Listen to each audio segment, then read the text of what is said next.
There we go. Hey, board. How you doing? Welcome. And lurkers, whoever's here lurking, welcome. I've got a new backdrop. It's true. Art. Very nice art. Yeah. Hey, Rubido.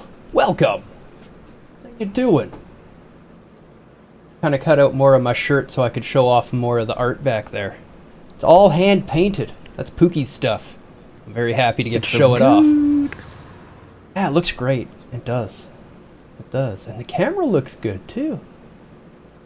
Should have done this a long time ago. It's almost like you've got more control over your lighting and more control over your camera. Yeah, the lighting is a big change. We're in a new room. We've got much more controlled lighting conditions in here. It's not windows on 3 walls all around me. It does make a big difference. It does. It does. So, we haven't done a panel in a while. Feels like a long time. The longest it's been in a year and like almost 2 years. Wow. Yes. I guess 2 weeks. How many months have I been subbed for? Test. Oh, it doesn't say my streak. Damn it. No, it just tells you how long. Following since 9th of October 2019. So yeah, it's been almost 2 years. Amazing. Amazing. Glad I didn't miss this one last week. Oh, this one last weekend. I gotcha. Yeah. You wanted to see the Surge too, and you weren't here, and it just kind of worked out. Thank Rage. And Pseudo. It's both of them. Rage was like, no, I'm out.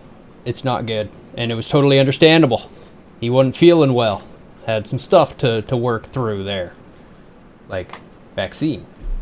Gotta work that through. True. Yeah. I am Vaccine Man.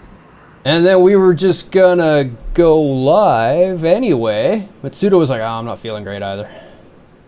Okay, cool. Let's just play games. We just played games.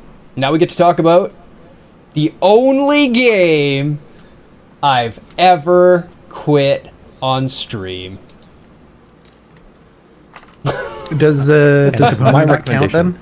No, I finished them. I finished both of them.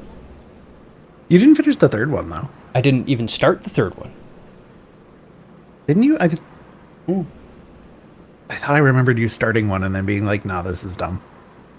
That was the second one. I started and went, nah, this is dumb, and then I used a guide to finish it. Yep. Because fuck that game. Sorry, board. Fuck that game. At least those ones are short. Yeah, the problem with Yakuza is that it can be quite long and take a bit through. But yeah, three should have been a Kiwami 3 and not a remaster. Not the kind of true to source, because even the original 1 and 2 don't age as well, and Kiwami versus a remaster is kind of the way to go. You know, it fixes a lot of the issues that are in the original ones, and it's very evident when you go through and play 1, 2, and then do a 3 remaster. It just is, you know, it's not the same. It was different back then if you do an original 1, original 2, and then remaster 3, but it was kind of a strange decision not to, you know, go further than just a remaster and kind of do a bit more of a remake for this. Yeah, I'd say it's a hell of a pothole in the series, but it's a fucking sinkhole. It's a big hole. It's the slowest starting one, and it's a very, very slow start. It does eventually get better, but that's not really an excuse. No. But it starts hella slow, especially compared to, like I said, the Kiwami series. It's gonna be a bit, like I said, it's a remaster. It's more of a faithful remaster than the previous ones, which means there's a lot of issues with it compared to the Kiwami remakes in Zero, where, like, you know, the combat and just mechanics and everything. It's basically you're playing almost close to 20-year-old game when you've but played with new textures. Yeah. Yeah, that's about it. So terrible. It didn't look good. But it didn't look terrible. But yeah, the gameplay needed a hoof. It needed a hoof. And then this one, like, honestly, and not to direct this too much to Yakuza 4, but I tuned out for the first half of 4 because it was too slow for me. And this one, it was something else. Yeah, 4 wasn't that slow, at least. It was interesting. Like, it may have been slow, but at least it was interesting while being slow. Like, you can see it's building to something. There's stuff going on. Took a while to get there. But this one, there wasn't even anything really going on. The whole time, it was just, hey, this kid's having some problems. Go talk to them and help them work out their differences. It was supposed to be character building on Kira's part. It was just kind of strange because Kira doesn't really get a whole lot of direct character development, and it just kind of felt a lot of out of place for what he was. And it kind of really shows that this is the new writer's first game in this series, is when they got a new writer for the series.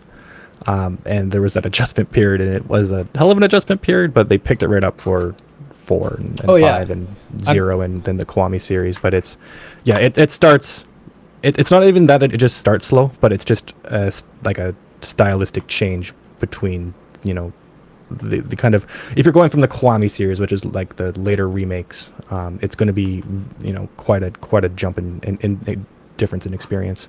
I can appreciate that he's going for some character building with Kiryu. The problem with that is it didn't build his character at all. It didn't change him from the golden-hearted Ubermensch in the slightest. Everything he did was scripted Kiryu, and nothing was anything. Yeah, he doesn't really have... Do we maybe want to put some of this discussion in the doc? Probably. We'll get there. Let's actually start following the doc, and we'll put the pieces in, because it starts at world building, and they added an island. Yeah, I would say it's solidly okay. It just sort of does the same thing as previous games. Yeah, it didn't really add a whole lot. There wasn't, a lot really kind of going on for it that was there. But it's still a believable world that's there. You're kind of navigating through. You but don't care much about. You probably won't see it again, but it didn't ruin the series. It was fine. That's my take on that island. It was there. It was a thing. It was a thing. It had some stuff in it that I never visited. Yeah. Lord of the Flies simulation. Yeah, that's a good one. Lord of the Flies simulator. That's basically what it is, because every character is a kid with Kiryu. Yeah, these are the starting. Or it's Peter Pan, is what it is. Yeah.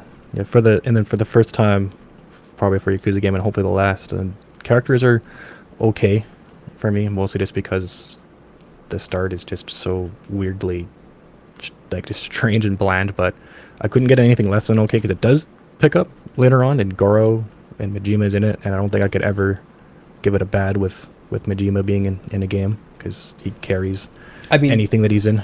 Even the boring characters at the beginning that are never really used again and stuff, they don't feel bad. They don't feel wrong. They feel organic. They're people. No. They're decently written. They're fine. Yeah. They're just not wonderful characters. They're kind of boring. Yeah, it's mostly just the expectation. Suck. Yeah, it's just the expectation that you kind of have, especially, like I said, it's just a really weird, because this is kind of the same playthrough that a lot of people are finding themselves in right now, where they do 0, Kiwami 1 and 2, and then 3. Yeah. And there's an expectation that's been set, because Kiwami 1 and 2 aren't just remasters, they're remakes, and they change the story a bit. And there's a lot more that goes into it. They're not just a faithful remaster. And then you get to 3 and you're kind of like, what? Like, what am I doing? Like, why do I give a shit about these kids? And they're fine, but you want, like, where's the grip? Why am I not crying yet? Like, what the fuck? Yeah. Like, why? Or at least laughing. Yeah. You're not making me cry. You're at least making me laugh. There's neither of those extremes that tend to happen in this series where you're going from like, this is super silly to like, oh my god, my heart. Yeah, they went from the emotional roller coaster, nice up and down wave of writing, to the story pace up and down wave of writing. Though I don't think there was a lot of up pace. There was a couple moments of up, but it was kind of like... Flip. Yeah. That was their story pace. I can't comment on the story. It was so bland and boring that I quit. I guess it was so bland and boring that I quit the game before I ever got anywhere in the storyline, so it's probably a bad. Yeah, like I said, it picks up later, but that's not an excuse. Like, mileage may vary. It's one of those things where it depends on people's threshold for that. It's going to start extremely slow. If you really want to, like I said, it's one of those things, especially if you're going from like 2, because the story in 2 is is really good. And the pacing's done very well. And you get to this, especially if you play it like right after, you're going to kind of be like, it's just going to make it a bit worse than if there's like a break in between, or like, it's one of those things where it's like on its own, if it was just picked up, it wouldn't be as egregious. But it's one of those things where when you have a sequel and you have a thing in a series, there's affordances and there's expectations that get set. And, in regards to what was done, within the world and the expectations they're going to have, it's going to be hard to kind of get through that. There isn't really much of a story until like a couple hours in, and it's a kind of the whole Death Stranding approach. It's like, well, it gets good after 8 or 10 hours, and it's kind of like, well, why did I have to spend 8 or 10 hours for this game to get good? There's other games that start good on hour 0 and stuff like that. And I understand that, like, Diamond and Rough, there's stuff in there, and some people like that. Some people are fine with that. They like to put in a bit of work or effort and have the time, but it's not for everyone. Mileage may vary. It does get better throughout, but I'm not going to use it as a recommendation because, then that's not fun. You're kind of just hoping it gets better, and then it might not for you depending on how it goes. So yeah, this one right out of the gate kind of just falls flat. It would have been less egregious if it started off strong and ended, not as great, because at least, it pulled you in. But if there's no hook at the beginning, you're not caring, it's kind of just going to become a bit of a slog. Yeah, I can see a lot of people just dropping this one. I really can.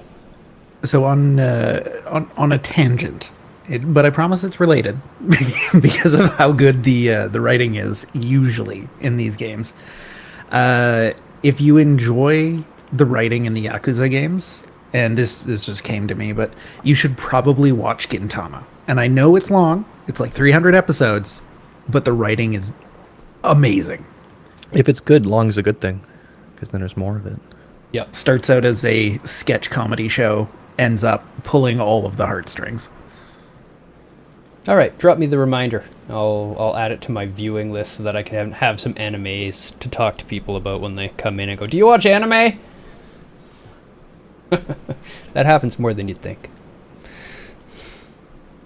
Performance seems to run fine.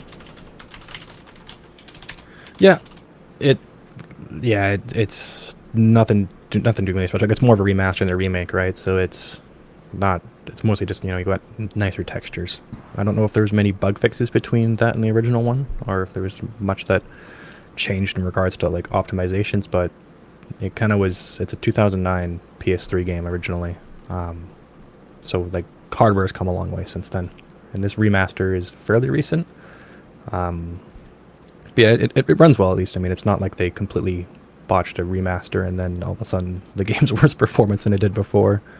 Yeah, which does happen. Crisis. Yeah, I'm still kind of impressed that they somehow managed to make CryEngine 3 run worse than CryEngine 1. Well, that's what happens when you port the console version back to PC to make the PC remaster. CryEngine or Crytek was just a bit of a weird company. There was issues in regards to how they treated employees and paying them well and stuff like that, and that'll kind of lead you down the road of not having employees that are putting in their A game into your product. Yeah, that'll kill your company. Turns out you need to treat people well to get top quality employees. Glad they went under that way. Animation is okay at best. Yeah. Yeah, it's not like a remake, so it's. No. I wouldn't say it's bad, but it doesn't, of course, live up to 0, 1, and 2, and theirs is okay at best as well, just due to how much animation clipping there is. But it's not egregious by any means. It's still just a beat 'em up game. You're not watching someone's head start spinning around due to like a bug, or they're not glitching out or snapping everywhere. So it's so what definitely you're saying passable. is it's not a Bethesda Software Studios game. Yeah, gotta love those. I love when the dragons just start breakdancing. But like spin away. I think all the standard gotchas to Yakuza apply. They spent their disc and performance budget on amazing cinematics and generally great writing. This one missed a little bit on that, but the animation is never their strong suit. No, it's not. And like Sudo was saying, this one's not a Kiwami, it's just a remaster, and that holds it back even more. It's a little ugly. I'm not gonna lie. Yeah, a little ugly. It's dated. You're playing a 2009 console game in modern times, especially like I said, it really hurts coming from Kiwami, and I understand why they didn't Kiwami this one, because like timing wise, it's not that far away. Like Yakuza. Like the original Yakuza games came out like 2005, so like that's quite a long time ago. It is very dated, and like I know 2009 is only 4 years later, but like it's a PS3 versus that, and I think this remaster, I don't know how long it was in time for, but I believe it targeted the PS4, so that's only like one generational jump. I don't know if it really would have warranted them the full remake. I know 4 didn't get Kiwami, but 4 was still modern enough that they can spice it up to at least, look nicer. I don't know. It's 4's been fine. Yeah, 3 for some reason just fell through the cracks. I guess maybe because they knew it wasn't the strongest game, so they didn't want to spend the time, really putting a lot of elbow grease into it, and maybe they spent more time on 4, which it seems like, which, you know what?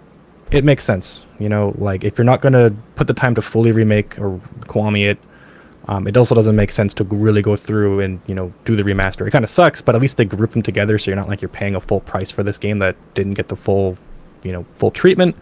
I guess they also just know what it is, and they're just like, so maybe some people like it, so we'll remaster it so they can enjoy it on modern hardware, but we're not going to throw the A-team effort at polishing this turd. I'm not gonna say turd, but polishing this.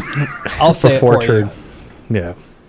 It was a turd. So I guess that's probably what happened. I don't blame them either. I don't think the game deserves a whole lot of attention, and there's only so much polish you could possibly do to it. Yeah, and I don't know if like I said, like a full remake like Kiwami would have really saved it, and I don't know if it really even makes sense due to just it's old but not that old to warrant like that much of it, right? I guess it's one generational jump. What if in the Kiwami version you fight the kids to get them to solve their problems, and by punching them, they become nice? Maybe it'd be better if you just play as like a child version of Kiryu. Just play as one of the kids, and you're just punching the other kids. Yeah, in order to solve a lot of the problems, you really would have to do a full rewrite, and I'm not talking from a software perspective. Like, you'd have to redo the writing and the storyline for the game, and that's significant. Yeah, it would be a new game. You'd be remaking the game at that point. Like Final Fantasy VII Remake kind of idea, where it's like, yeah, we're going to take the characters and ignore the rest of the game. See ya. Okay, bye. I understand you guys like these characters. You'll pay money if we do something with them, right? Okay, we'll even give it the same old name. Give us $300. First 10 hours are a drag. See, that doesn't make me want to ever play a game like that. Hey, Canadian Summer, welcome. Nice to see you. The only time that's like okay for me is when it's like certain like survival craft games or certain games that like that's kind of the point of them, is that you start off with nothing and you got to just do a grind. And those games aren't for everybody, but like at that point it's like, yeah, okay, that makes sense, but it's a different kind of drag where you're not like you know what you're getting into. It's the point of like, I'm going to start with nothing and I'm going to work to have a lot, so then when I look back when I had nothing, it feels good. You can know, still actually make it fun in the early stages of those games. It's not always done, but it is possible. Yeah, but some of them, like some of the ones, like I say, it's not for everyone, but some of them are also designed to intentionally supposed to be like that. And the point of it is that there's satisfaction in doing a repetitive thing over and over again and getting a thing out of it. And but not everything needs to be objectively gamified. Like I said, its mileage won't vary because not a lot of other people do that. But there is a thing for this to this. But it's one of those things where it's very clearly communicated before the player gets into the game. They know what they're getting into. They're like, yeah, I'm going to grind. I'm going to build this thing. It's going to take forever to get resources and shit. But I know what I'm getting into. Not I'm going to sit down and play a story that's going to snooze until 8 or 10 hours. Yeah, totally. And yeah, I was saying earlier, Canadian Summer, that I guarantee you I'm not the only person who's quit this game, and I could see a lot of people giving up on it if they start 0, 1 Kiwami, 2 Kiwami, and then go into 3. They're just going to be like, the hell is this? What happened to Yakuza? And I hope those people don't give up on the series. Play 4. All right? Yeah. 3 is not a sign of what's to come. It's a pothole, or as I called it, a sinkhole in the Yakuza road. But don't let it happen. Climb out of that shit. Play 4. 4 is good. Most of what happens in 3 doesn't even matter. It's like when they made 4, they went, nobody wants to play that piece of shit. Forget it all. Go on with the story. There's minor pieces. That's it. Yeah, you can always just watch a summary video. There's tons of them because a lot of people have skipped 3, so there's tons of summary videos on what happens in 3. Yeah, it's not great. 4 is good. 5 is good. 6 is pretty good. 7 and 0 are my favorite, and I'm really looking forward to you getting to 7. Oh my god, I can't wait for 7. And it's I'm so close. You are close. Yeah, you're very close. 5 is already in the backlog. Yeah. And then I gotta finish 7 actually. I've been taking my time. I'm like 100%ing it. So I'm just going and doing everything because I love the side quests. But yet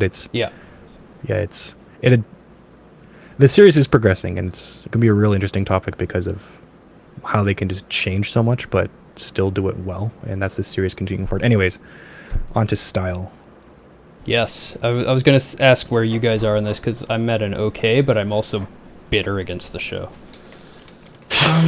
It's okay. It's not egregious, and it's still consistent. It's just consistently bland, and some things are a little bit like there are parts that are inconsistent, but at the same time, it's like you're going from like that desert tropical shit, and he's wearing a Hawaiian shirt for whatever reason. It just feels out of place because you're so used to him being so rigid and I can't think of the word, but professional, and then all of a sudden to seem relaxed. But that's kind of what the point of it was supposed to be, and it's hard to communicate that in the point. And it's just overall, like, it's still at least within the realism style. You're not going from like completely cartoonish or completely outlandish to more serious. It's okay. It deviates a little bit from certain things, but overall it's just people, place, and it was kind of what was the norm in 2009 console games when you take place in the city. It's just all kind of the same. There wasn't a whole lot of differences back then when you're going for more of the realism because you couldn't really hit that fidelity, but then it kind of just falls up being a bit bland.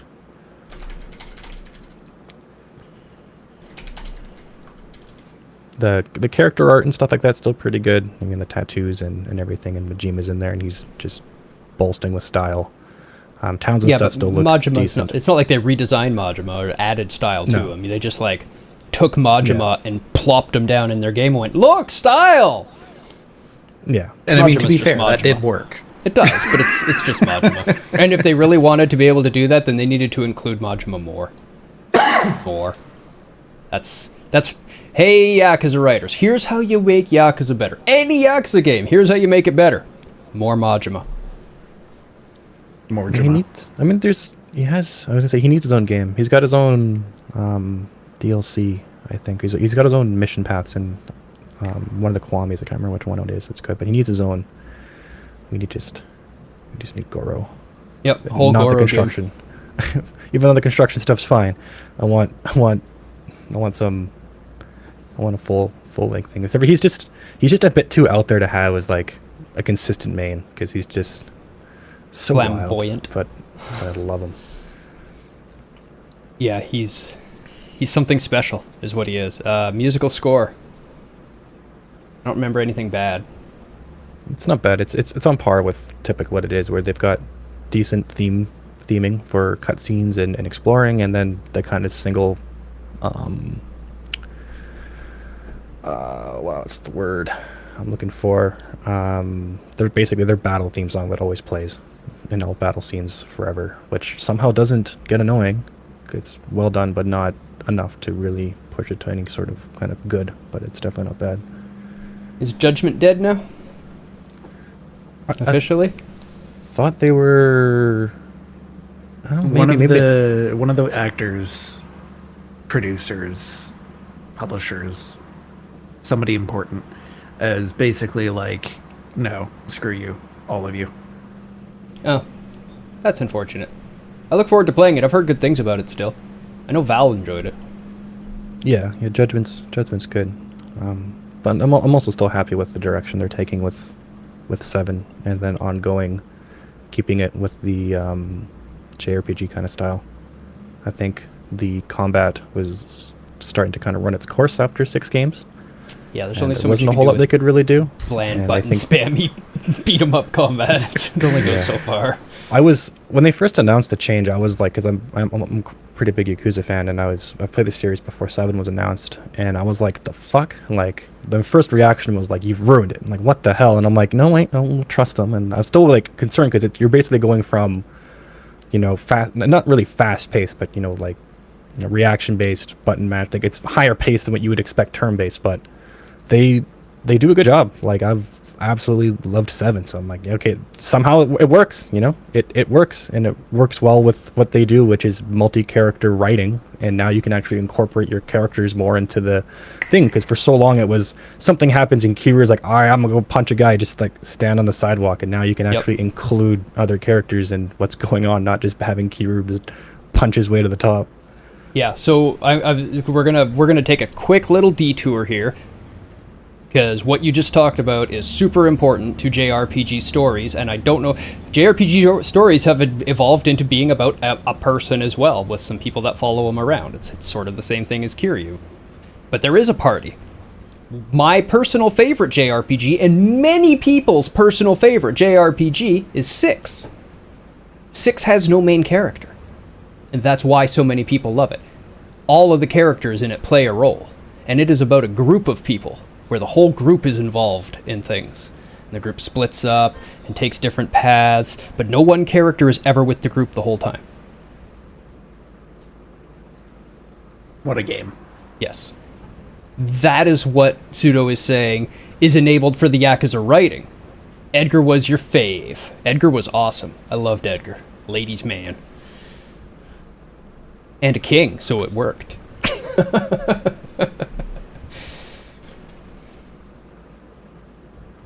My favorite was Celeste, though.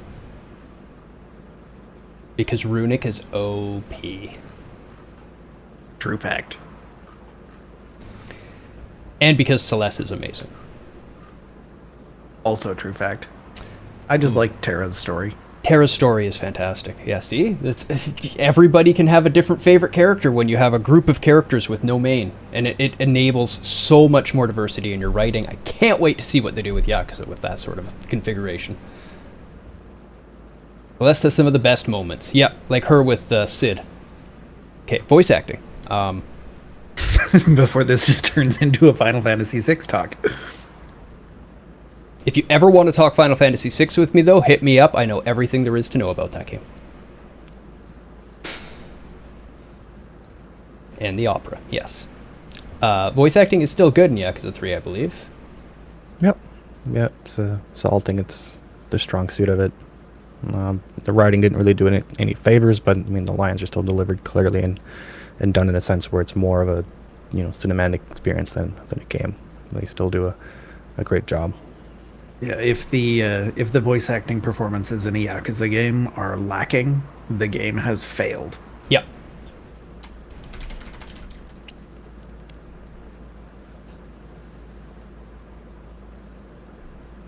I like that line. I included it. However, I'd say this one failed anyway. Yeah, but you need in writing spite, for it. in spite of the voice acting, not because of the voice acting. And sound effects are okay. They're fine. Yeah, It's whatever. they do the job.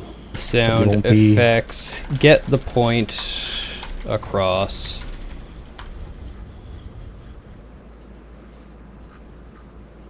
There is a lack of variety and lack of variety, period. Everything sounds the same. Well, like every punch sounds the same. Hitting a body sounds the same. That's fine. At least you know you hit the body. And it sounds like a hit. At least. Like there are some games where like the sound effect is consistent, but every time I whack the guy, I get some weird sound that doesn't sound right. And I'm like, that's not right. Like There's if you're a lot of running things- through the street and all you can hear is wet meat slapping a piece of wood. and That things poor like game. mastering and mixing of the audios too. Like if you're hitting things and it's just for some reason a shit ton louder than everything else, or Yeah. there's levels to that too that need to be balanced, and it does it all, a fair enough job. Yeah, it does fine.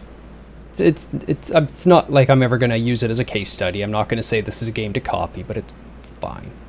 Doesn't ruin the Side game. tangent, audio and Insurgency Sandstorm is fantastic. Yes. Yes, it is. Guns sound wonderful, bombs sound wonderful, and their positional audio is pretty damn good. Getting shot at, things hitting walls, it's all I don't know if pretty you good. were there for it, Pseudo, but we were actually commenting on that the other night, just how good their positional audio and queuing is. Yeah, their VoIP positioning, because I didn't really listen too much to the VoIP, but the other day there was a lot of people talking, and I noticed that like moving around it's positional, and then going behind a wall it actually applied effects to it, and I was like, oh, that was fucking cool. Like I'm just used to like, source games where it's just flat audio the whole thing, it doesn't matter, not actually applying positional and filters and effects to it depending on walls and stuff like that. That was really neat. Yeah, it's really, like, I mean, I wouldn't even think of it off the top of my head, but yeah, if you've got the audio signal coming in from a player and you're going to be playing it back to other players, then it's you have all the information, you know where they are, you know where the people that'll be hearing it is, you can do everything you need to that before you actually play it back to them. That's brava, devs, brava. Accessibility. They do have horizontal and vertical inversion. They have mini-map rotation, subtitles. I don't consider mini-map rotation accessibility. That's just a play behavior, and you can play fine either way. I can argue both sides of that.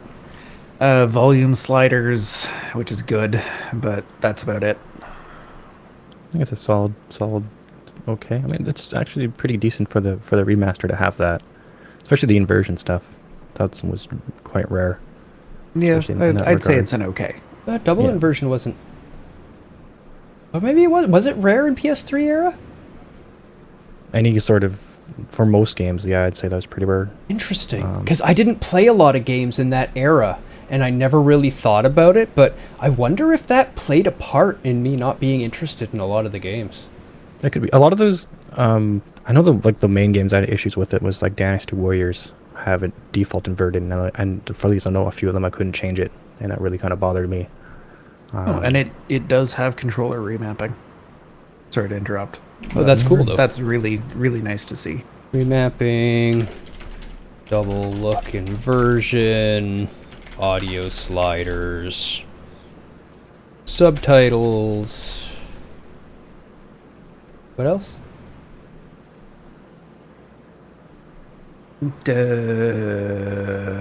Map rotation. No colorblind or anything like that, but their use of color is generally pretty good. Minimal. Not and often this you get- should not be a major impediment. Not often that you get like two bad colors beside each other. Yeah, and they don't really expect you to use colors for anything in the game. Okay or good? We had a good I'd say there. okay. Controller remapping. still only okay. What would you want extra for good? I would want actual colorblind options, ideally color deficiency options, but I can let that slide. Their use of color is pretty minimal, like we said. Yeah. Everything's pretty much earth tones. But it'd be nice just to still have that. Those filters. It is nice to include that stuff. I agree. Maybe one day we should actually set out what our guidelines are. Needs to have at least these of this. I wish the industry would just have that as well. Yeah, I agree. to The have industry that would part of absolutely the- benefit from that.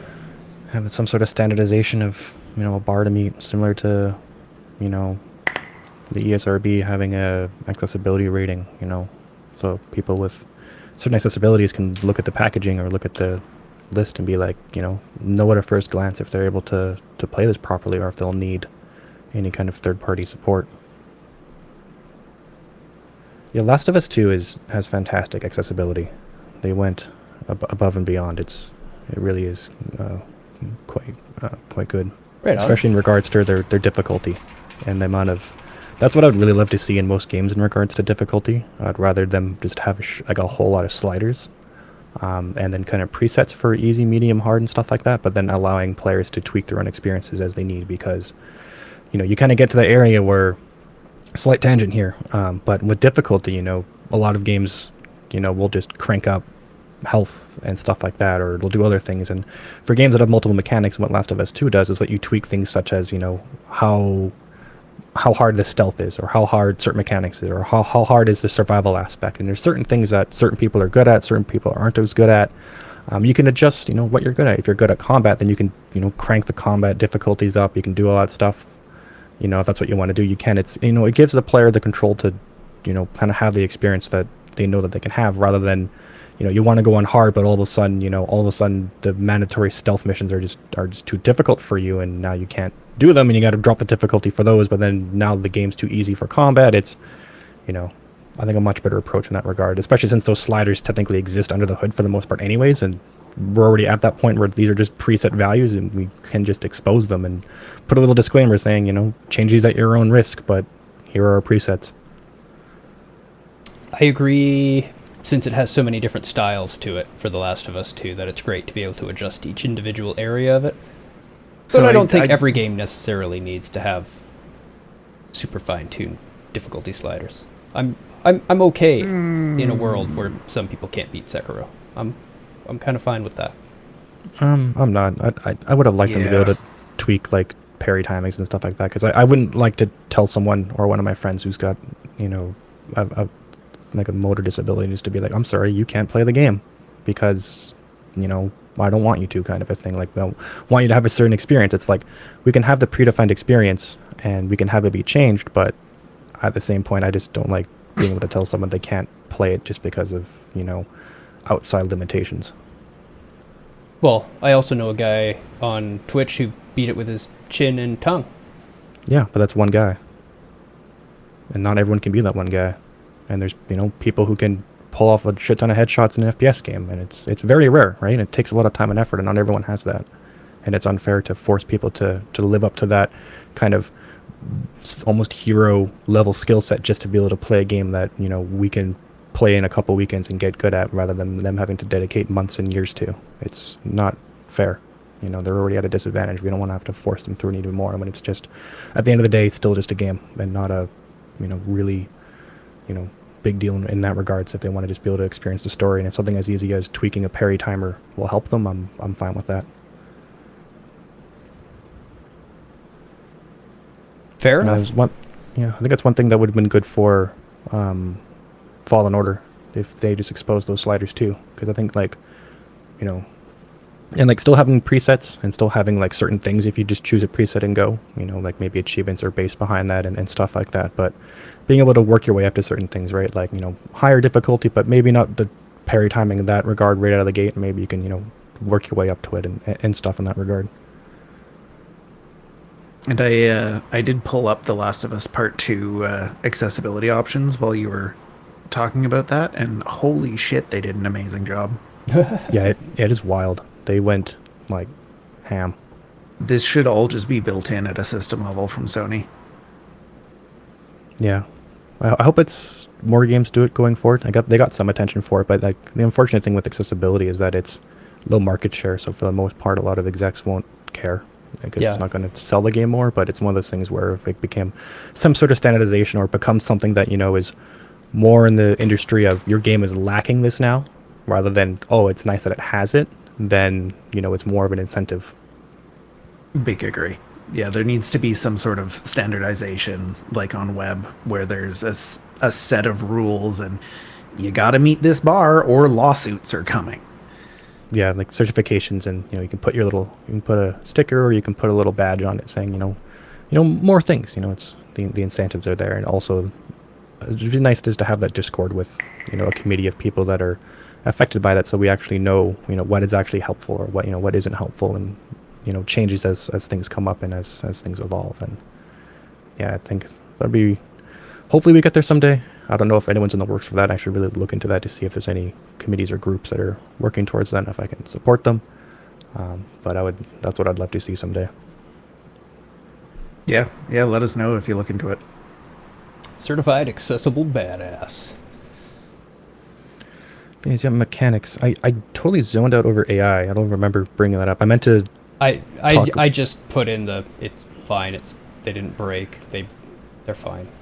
It's actually, I'd actually say it's probably got one of the worst AI. I wouldn't say it's bad, but I wanted to note that it's worse AI than a bunch of the other games, especially if you're going to go from Zero and the Kiwami remakes. And the main thing is it doesn't have kind of enemy behavior management as the remakes kind of do. And you'll kind of notice this. You'll notice that when you're fighting multiple enemies, they all kind of just attack you at once, and you can get stun locked very easy, and it can be very frustrating because they all kind of just swarm you.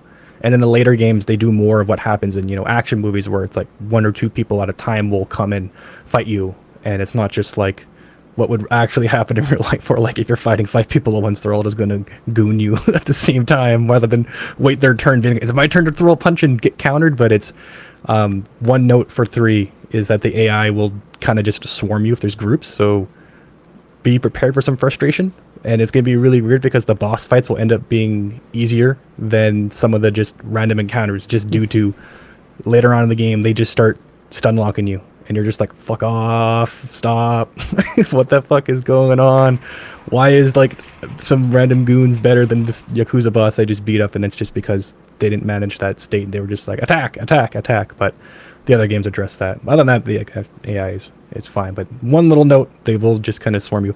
And the other part of that is they put that in, I think, 0 or 1 as a special item you can equip, which is like the rare baseball card, which makes everyone super aggressive. Which is, I wanted to bring it up because my friend equipped that by accident. And every time I was playing as Kiryu, I'm like, why am I just getting my ass beat? And when I play as Goro, it's fucking easy. And it was just that one little change where only having a couple of people attack you at once, and it's not even, I didn't even notice it out of the gate. It's just how much of a difference it makes because you just can't attack because you're always on the defensive. Yeah. And it really makes a big difference. Sounds like Sekiro. Except with way less usable combat mechanics. No, I just mean the can't attack because you're always on the defensive. Got to take that offensive. That's what I was referring to as well, but they don't give you the tools to get on the offensive. You can't parry. Yeah. You just get beat up. You just get smacked. And you get stun locked. It's like, drinking on my healing. Stop.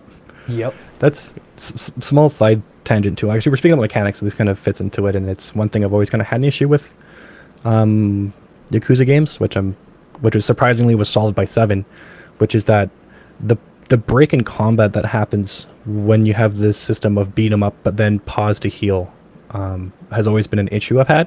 Yeah. Because it's just like action, but you never really feel in danger because as long as you can hit that pause button, you can just chug down your health potions, and they're cheap enough that you can always have them, and it's a weird pause in the action, and it's very immersive breaking as well because you're fighting, and it's like everyone always memes on it, especially in like games like Skyrim and stuff. It's like, oh, you get hit by a dragon, you're like, time to eat 10 cheese wheels, like gotta get back in this, and it's a pause in the action, right? And 7, since it's a JRPG, you heal by you use your turn to use items to heal, Yeah. And it's amazing how much of a difference that actually makes. And encounters are actually, difficult, and you've got to, use things properly. And just because you have a whole lot of them doesn't mean it's really going to do you any good. And that doesn't really change much for Yakuza series going forward, but it's definitely something, the combat in 3, it's just a remaster, so it's already not great in regards to what the remakes are like. Especially, 0 probably has the best so far in regards to that style with the styles. But the game kind of... You mean to tell me that the JRPG combat system is actually valid and usable in today's games? No. Yes. It's there is at least. It's 0 and 7 are my favorite, and most of it's just due to the combat, and it's interactive JRPG, so it's you can parry when you're getting attacked, and you can push buttons to that's not increase new your though attack. either.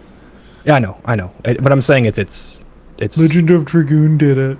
Yeah, when I'm saying it's not just like original Final Fantasy kind of stuff. It's not modern, but not as. But when people first heard turn-based, that's what they thought. They thought we were getting Yakuza Pokemon. Slight spoiler. Honestly, I totally would have been down for. Tangent again, but totally would have been down for, instead of them doing FF7 remake in its style, they just took the Legend of Dragoon property and did that with it instead. That would have been amazing. Yeah. Legend of Dragoon would be a good remake. It did not age well. What I would love to see them take the IP of and put the money in to do right, Xenogears. Never played those. You see, well, there's only one. That shows how much I know. and there's actually only half of one. Like half of the story on the final disc, they didn't have the money to do the last disc. So what they did is it's a guy animated in a rocking chair, going like this, holding a little piece of paper, and it just scrolls off story of what happened. Like all these grand epic things. just ran out of money. Here's all the stuff we wanted to do, but we couldn't do, and now here's the last boss. And that's how the game ends. And it's a great game because it's so well written. And everything is so great in the first 2 discs. But yeah, give that one a remake. Don't take a game that was fantastic start to finish and legendary and try to remake it in your own image. Best case scenario, you come out with something almost as good. Worst case scenario, you ruin a fantastic IP. Where's the sense in that, Square Enix? Goddamn dabs. I mean, it's Squeenix. What do you expect? Not much, but still more than that.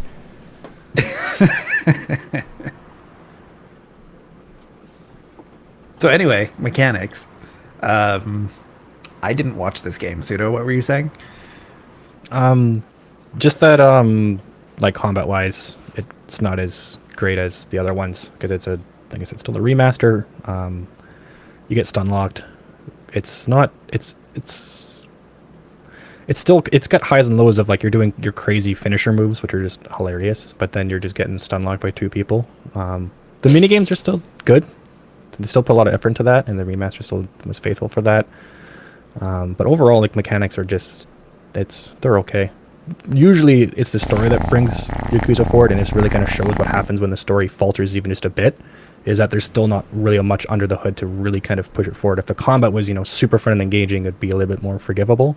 But it is quite repetitive, and 3 is no different. I think if it had the combat and stuff like 0 did, it'd be a lot easier to deal with a slow start. Thankfully, 0 doesn't have a slow start, but it just kind of shows and underlines that like with Yakuza game, it really does boil down to story, and this is what happens when the story starts slow and there's not really much else to really poke a player and keep them going, and people will drop this one. Yeah, it's the same thing I've said several times throughout the Yakuza series when we've been talking about them. I just want all of the bad beat-em-up sections to get out of the way of my amazingly written Yakuza anime. You'll probably be excited for 7, because now it's JRPG. It's a little bit more engaging, and the fights are... It still get that same kind of repetitive nature of you're kind of just fighting a bunch of stuff and do it again, but they throw in some twists, which I won't spoil, that are nice. So there's an actual point to finding people to fight, There's a little bit more depth to the combat too, as you were saying. You know, there's more choices there's- to make than just do I want to punch him or kick him. Yeah, and you're leveling up party members, you're leveling up jobs, you're leveling up, you know, different things. So you're not just grinding gear up and getting some money. It's more of there's actual purpose. Or you're trying out. It's also nice because there's so much experimentation in the game. You're like, I want to try out certain builds. I want to try to see how these things mesh together. So there's a lot of point to it, and there's certain, like, you're trying to find certain people basically and collect certain things. So it shows how far they've come in regards to making sure that things are mechanically sound on top of a great story. So are we at a bad on mechanics? I wouldn't say bad, but it's just like a low okay. There's not enough that is really going to pull you forward. If you like mindless beat 'em ups, it's still fine. Like, I still enjoyed my time through it. It's just going to be more frustrating than if you go from Kiwami to them, because they're more polished and refined fighting systems. But between the story and that, they're both kind of just low okays. Or the mechanic is just kind of a low okay, so it's, you know, without a great story behind it, it's not going to be a whole lot to stand on its own. I wouldn't say it would be like bad to the point where it's frustrating and turns me off. It's just, it's not, you know, a higher okay, or it's not something that I'm like, I want to just play Yakuza 3 because of, you know, Yakuza 3 stuff. It's just kind of, you're going to slog your way through till the story gets good. So the That's mechanics will unfortunate. not turn you off of the game, but there's nothing there to hook you and draw you in. Very simple combat system compared to the Kiwamis. This makes the lack of story more glaring. Yeah. Any bugs? Hey, Spent Death, welcome.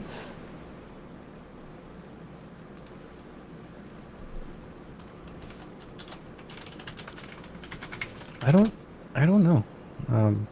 I didn't- played on console, so I didn't really run into any things. I know the PC ports are a bit more wild. I had no nothing I know. issues in the bit that I played. There's apparently a bug with quick step that makes it harder, because higher frame rate equals less frames of dodging. There's a bug with loud ambient audio in downtown Ryukyu. That doesn't Seems sound kinda- terrible. Seems kind of That's- minor, at least. That's all there is in PC Gaming Wiki. So I'm going to call that a good. seems Yeah. fine. It doesn't seem to really break the experience too much Very or prevent any few kind of soft blocking. bugs in the game. I mean, what was it? What was it that we were Potentially reviewing? And I harder talked for like higher 4 FPS. minutes just listing bugs. I it was don't remember. BioShock 2, maybe. Yeah, I think so. I knew that one had a lot. There was Cyberpunk 2. We listed a shit ton for that. Yeah. Can't wait We for that could have game- done the that whole game. 2-hour panel just on Cyberpunk's bugs. Cyberbug. Yes, Cyberbug. Cyberbug is correct. RNG. It's good. Loot RNG. Yeah, it's fine. It's good. It's It's where it fine. should be. Yeah, it's just RNG is drops. restricted to loot table drops. Loot table drops are the best way to use RNG. Unless you have a very specific game case. Still only once have we ever given a bad for not enough RNG. So tangent and RNG, and I understand why they did it, but it's just hilarious, and I'm loving reading the forum posts. But Tarkov added weapon jamming, so like, and it's like So just such, sometimes you just get screwed. so it's just such a fuck you. But it's like it's on par for what the game is supposed to be. The game is you're supposed to get Tarkov, like it's the point. But it's just like I didn't think about it, and I should have known it was coming.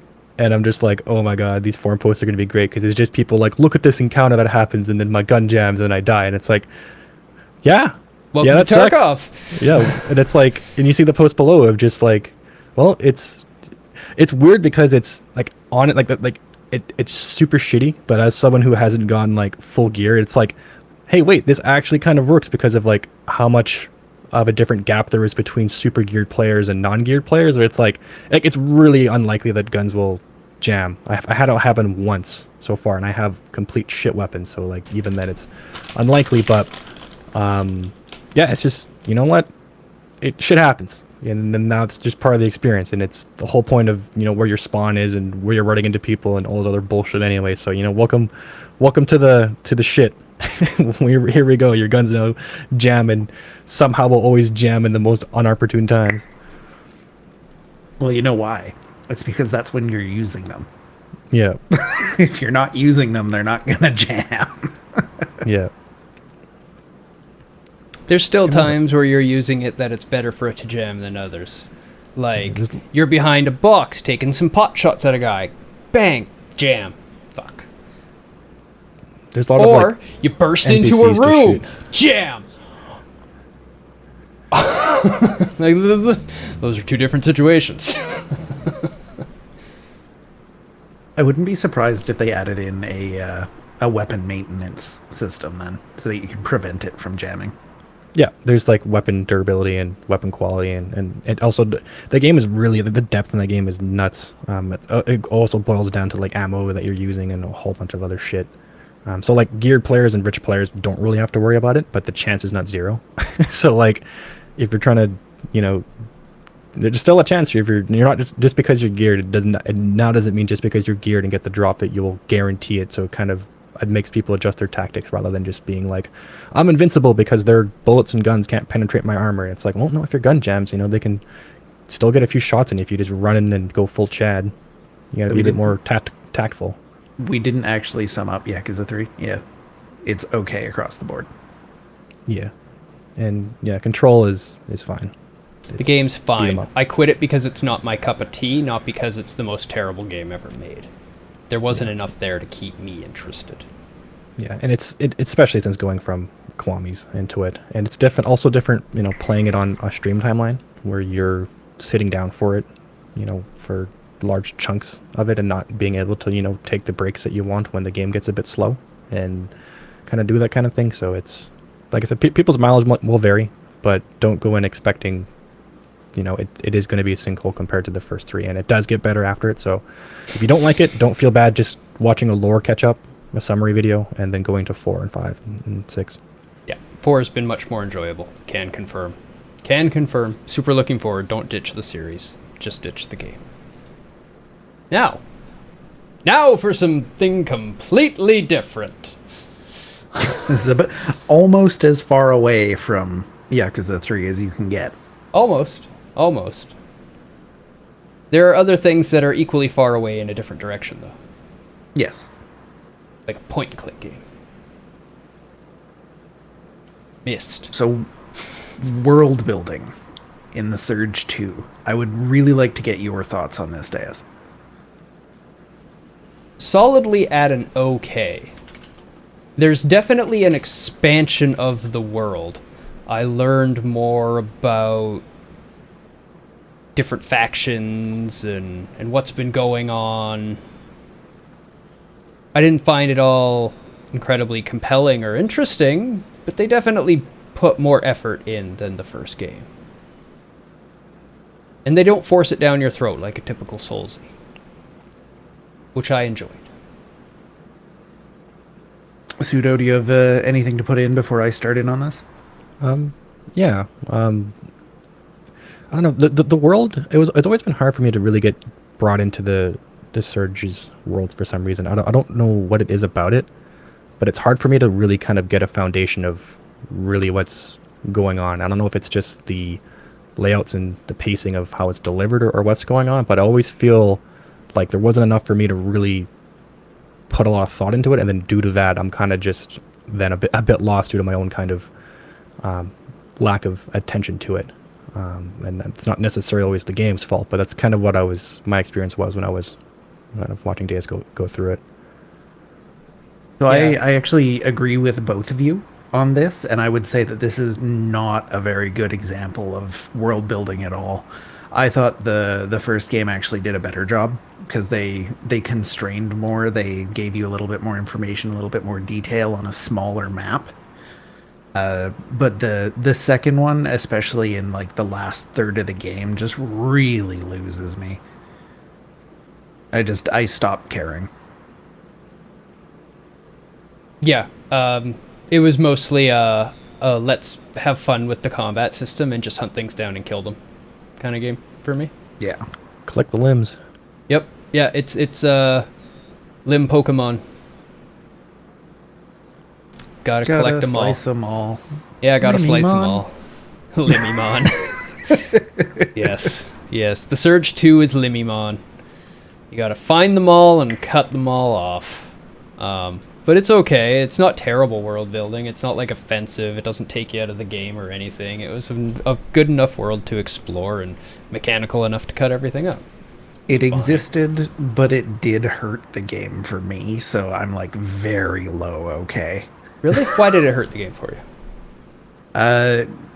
It just the way that in the second game it was much more surface level than in the first game just really threw me off. Fair enough, it is kind of surface level. There's no real depth to it. It's just kind of a linear story that you explore and follow along. The Stranger storyline was kind of interesting. Sure, why not? Kind of. I wanted to know more about what he was up to. That was about But it. that I would say is not necessarily world building. No, not really.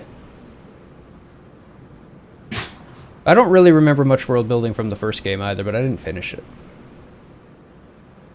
I liked the world building in the first one more. Again, I also didn't finish it. I watched Lobos play it. Yeah, didn't like it in the second one.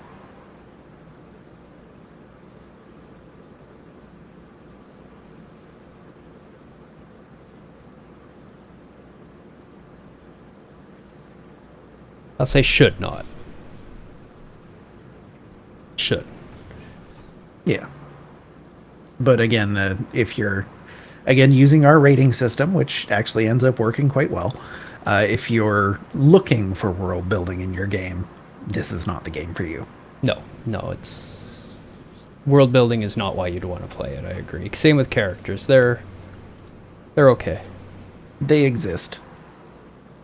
Characters deliver what is required and otherwise leave you to explore and hack off limbs. Not only that, they wanted to go in a specific direction with the Yakuza franchise, following Kiryu and Haruka through their life is kind of not how you want to go. Yeah. I like what they did with 4. Yeah. I haven't gotten to 5 yet. Next. Not next, but the next Yakuza I'm playing. Storyline. It was okay. Again, I feel like the game struggles in the last third. Just kind of goes off the rails and never really explains much to you. That's true. I would like to know more about the nanites and stuff. But I don't know if there is more or not. There might be more there. Not yet, Rubido. Or you might be asking GD. That's fair enough. I haven't, so you're probably asking him. I'm gonna put an okay on storyline. I'm just gonna go ahead and do that. It's fine. Don't play it for the story. Yeah, the first 2/3 of the game, I would say the story's actually like pretty good. Like it got my interest. And then it just kind of goes, and then you go, oh, okay.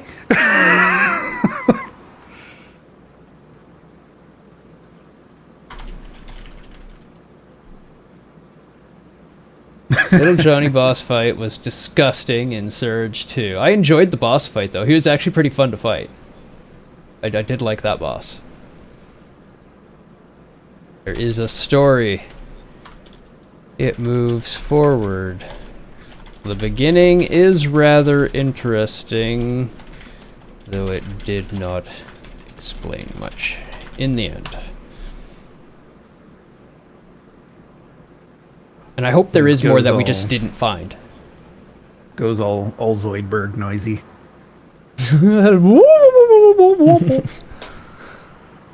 Performance. I mean, it ran great on my computer. Other than that weird beginning, but I had to reboot. No, it's not the game's fault. That's my fault. should Yeah. run better than it does. Also, kind of looks like crap. Okay or bad? Where are you at? Okay. Okay. Case legs is really nasty, especially if you want to do heavies. I don't understand. Think he's talking about Little Johnny? I know he's talking about Little Johnny. I don't know. I never really had to chase too much. I stayed close to him and did little side steps whenever he landed and just beat on his legs that were sitting in front of me.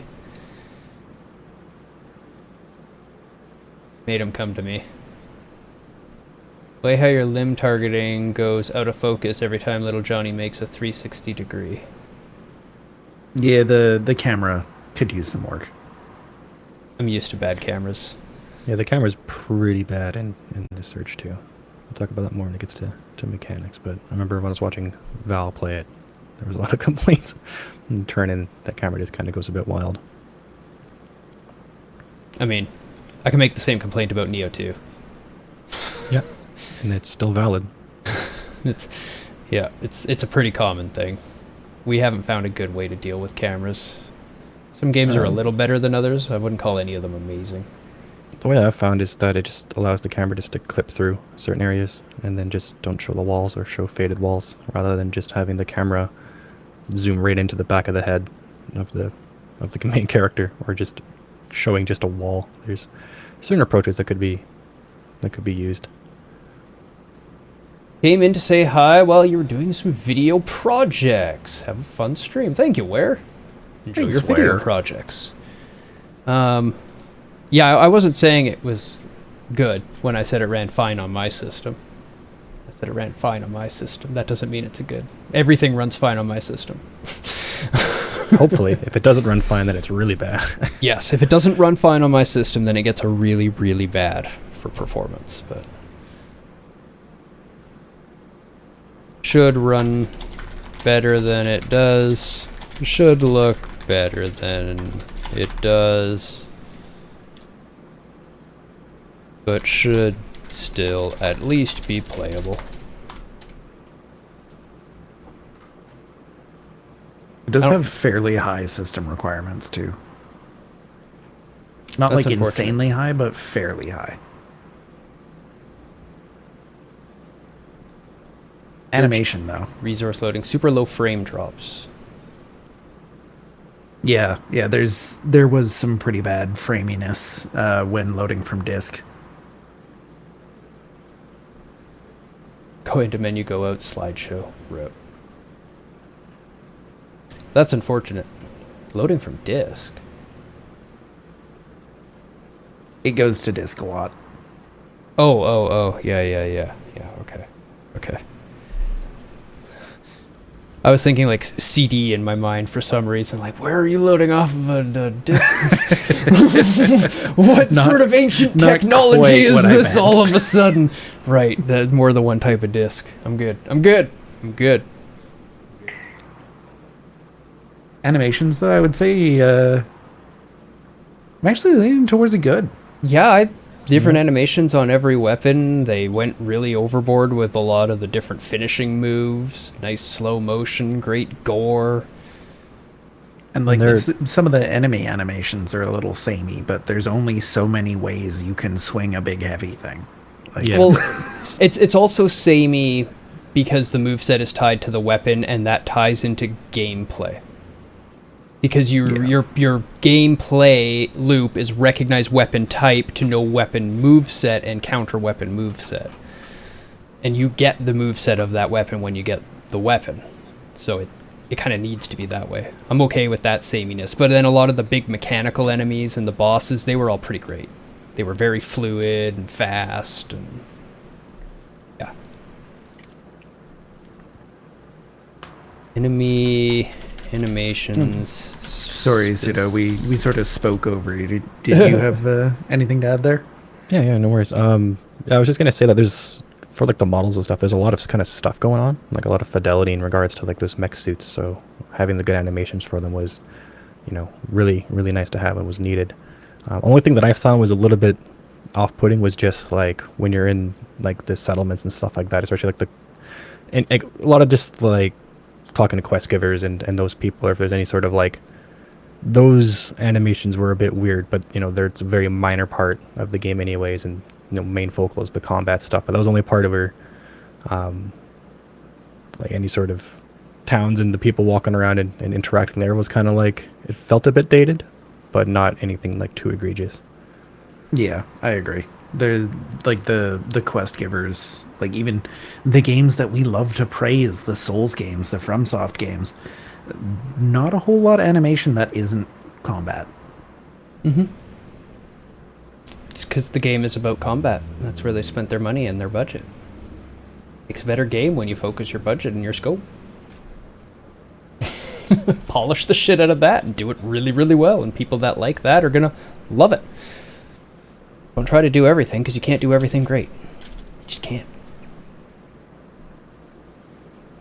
Enemy animations, specifically big bosses, looked great and were fluid. Lots of fidelity in the mech suits.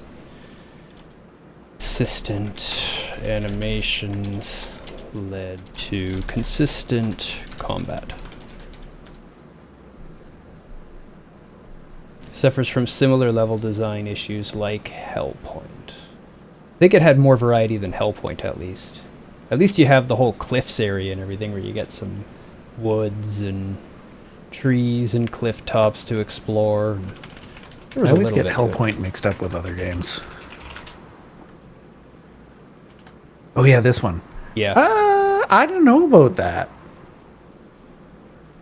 I could argue that Hellpoint did better. Really? Yeah. Like, Hellpoint is set in one space station sort of thing. Yeah.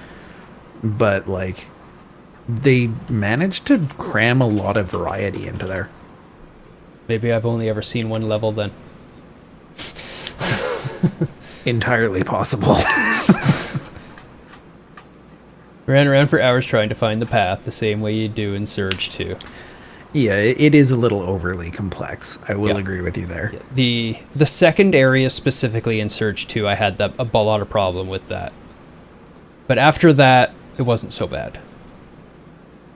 I was able to like look at my quests and think of some things and look at where I can go now and think of the item I have and like find my way forward. But the second area that was a rough one. Style. I like the Surge's style. If not a little bit of samey in the level design, I like the style they have going on. Same style as the first one.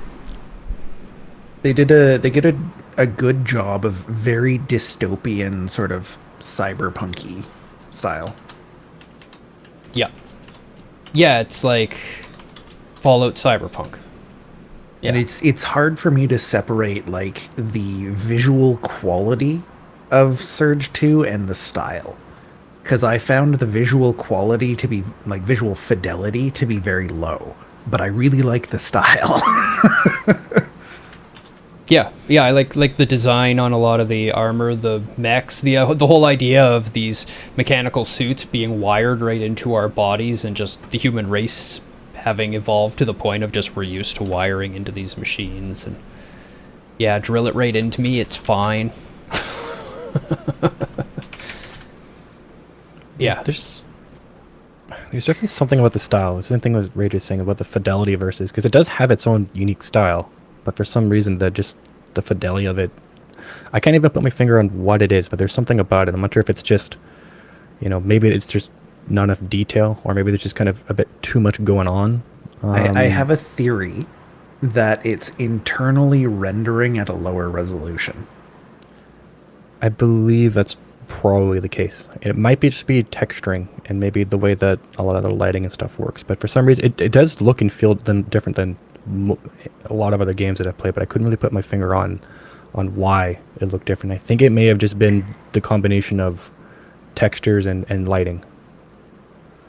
The game looks very blocky and aliased to me, no matter what settings I change. Like that's what makes me think that it's doing something weird internally in its render pipeline. It's possible. but I still like the style of the world. Oh yeah, style's great.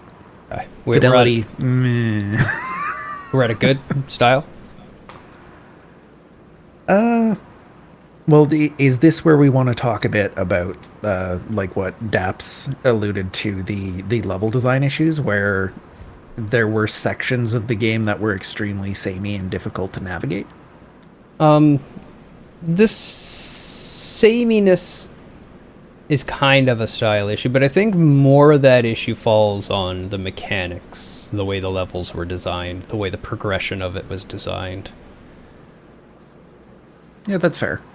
Because, like we called out, I do really enjoy the Surge's style. I think it's very unique. I think it's very inspired. So yeah, I'm fine with a good then on style. And, you know, you can, from a quick glance, I can still tell the difference between the city core and the cliffs and the port and the base for the AID. They're still distinct, unique enough that I know where the person is with a quick glance. And just not exactly where they are on the map. Yeah, no, I can't tell you where in the port they are, but I can tell you they're in the port. That was the problem. The style was nice. Each area was unique, but within the area, you were spaghetti. So I think I was looking over some pictures for it, and I think what it is to me is I think there's not enough imperfection. There's a lot of 90-degree angles, and I think that's what it is for me. Is that it's a whole lot of 90-degree angles combined with the assets they use, and when you use kind of try to be more realistic assets, but then have, because in real life nothing's ever, perfect. Nothing's really going to always be that perfect 90 degrees. There's always going to be imperfections. And I think that's what the style is to me. It kind of feels like when that was in older games, just because that's what we could do, and it was kind of blocky. But just going through the screenshot, that's what I'm kind of seeing is a lot of flatness and a lot of 90 degrees. There's not a lot of kind of too much of that kind of interchanger or and stuff like that. Yeah, I can see that in the modeling and the textures sort of conflicting. Are you seeing the aliasing that I'm talking about though? Like everything looking like it has a subpixel grid behind it? Yeah, and I think that's kind of leading towards like when it makes it even more apparent the blockiness when edges are, very sharp edges, when there's a lot of them. And I don't think the alias is doing any justice. Aliasing being exacerbated by them trying to make a square and rigid robot world, which I believe is what they're going for with that. It's, everything is robotic at that point. Everything is calculated. Everything is run. Even people are robotic in the world. Yeah, I think it's just the lighting too. It's got a interesting lighting style with the like bloomed out fog everywhere, where it's like light, but you're still like obfuscated to like what you can see. Everything's kind of hazy. Yeah. I wouldn't fault the style for it, though. No, not the style. These aren't faults. These are just what I'm trying to identify why it looks different than other games for me. We greatly enjoyed the style. Like the dystopian cyberpunk they have pulled off. Each area is unique to itself, though it may be a little too like itself times. This image to me That's wrong. really shows off the aliasing problems and the blockiness and everything looking like it's trying to line up to like the pixel grid of your monitor.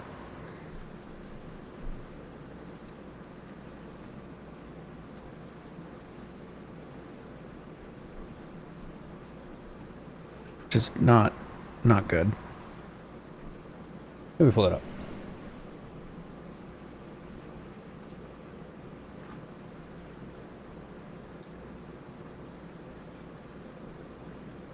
Specifically, Like everything has jaggies in this image.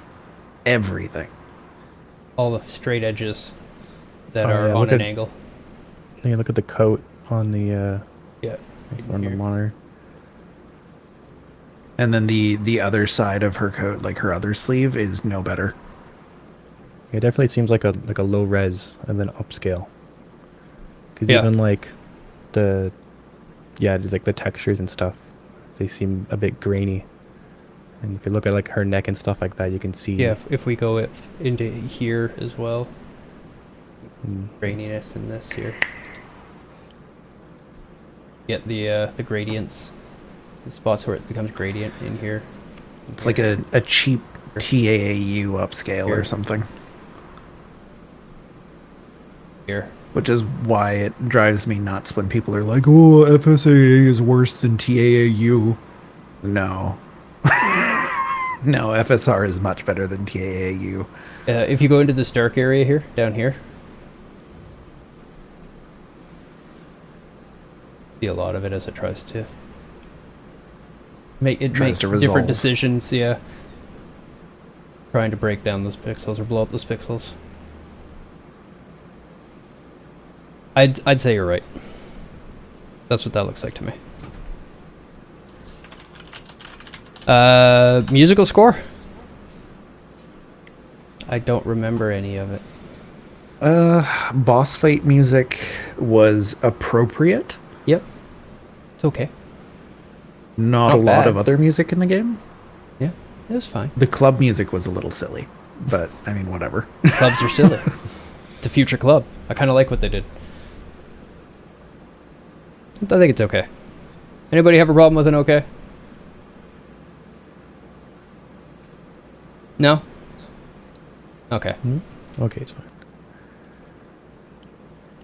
Boss music fit.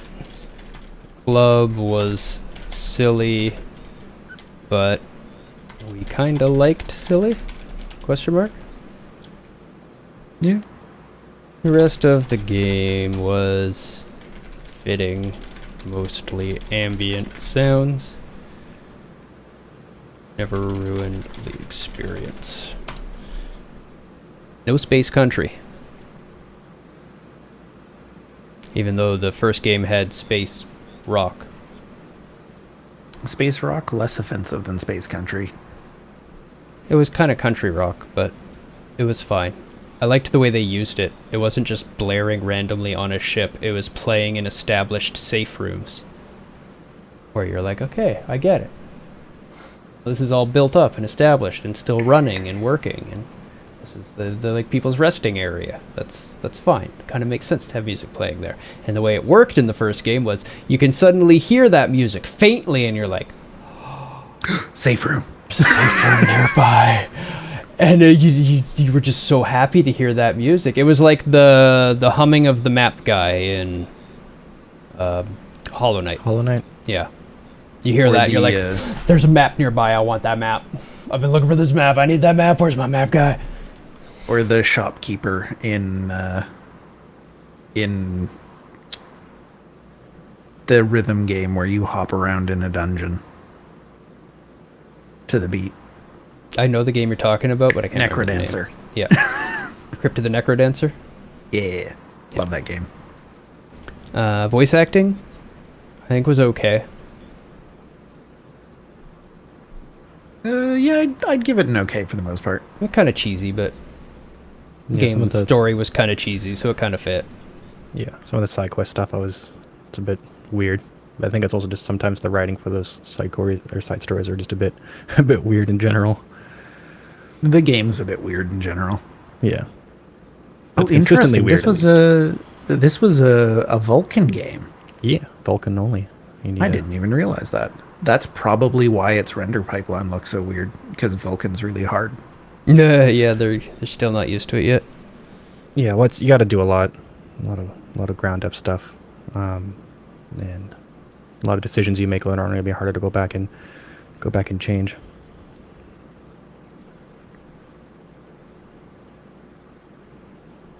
Okay. Yeah, the voice acting was a bit cheesy. The writing was a bit cheesy, so it fit. It was fine. It's not going to win any awards. It's not going to get any Grammys. But hey, it's not 2 World 2. Or Oblivion. Yeah. Well, 2 World 2 is still worse than that. Yeah, that's fair. Two World 2 is so bad that I Have you seen the speedrun for that game? I Slight tangent. acquired a disc of it and put it in the system, so I got it for completely free, and I played it for 5 minutes and heard the voice acting in that time and just took the disc out and went, why have I wasted so much on this? I just Put it away. After swinging the sword once, I was like, no, I'm good. I think I'm done. Have you seen Guys. but yeah, tangent, have you seen the speedrun in that game? I think it's Two Worlds 2 that has the like couple minute Yes. speedrun. Yes, it is that one. You just run to the town. Hey, hey, town, beat up this guy for me. Hey, I won the game. We did it. Yep, that's how Oh, it goes. God. Turns out the people had the power all along. Just need a little motivation. Yep, they just needed to organize, get together, start working toward a common goal, and hey, they could do anything they wanted. Couldn't be pushed around by the big guys anymore. Maybe I should play this game now. No, I can't do that. Something unionize Amazon. But sound effects. Sound effects. I liked. I like the sound of the parries. I like the sound of the blocks. I like the sound of the strikes. Their sound of that was great. There's a lot of mechanical stuff, and people really don't understand, like, or maybe not be as aware of how hard it can be to recreate those, and they'd be really surprised like what the Foley work for that stuff is. It's kind of like you go to a rec yard and you just start just smashing stuff together and getting samples and then trying to work from there, but you're not able to, build a mech suit and have it move and attack in a way that, you would just be able to record. You have to kind of just try to recreate it with just metal that you have, and it's very difficult to get it to actually sound right and, consistent. Yeah, huge agree. I'm actually on a good for the sound effects, personally. Sounds like we were Yeah. across the board there. Yeah, I was already on one. Effects were a highlight of the game. Everything is chunky and heavy and metal. It's a terrible sentence, but that's how it had to be written.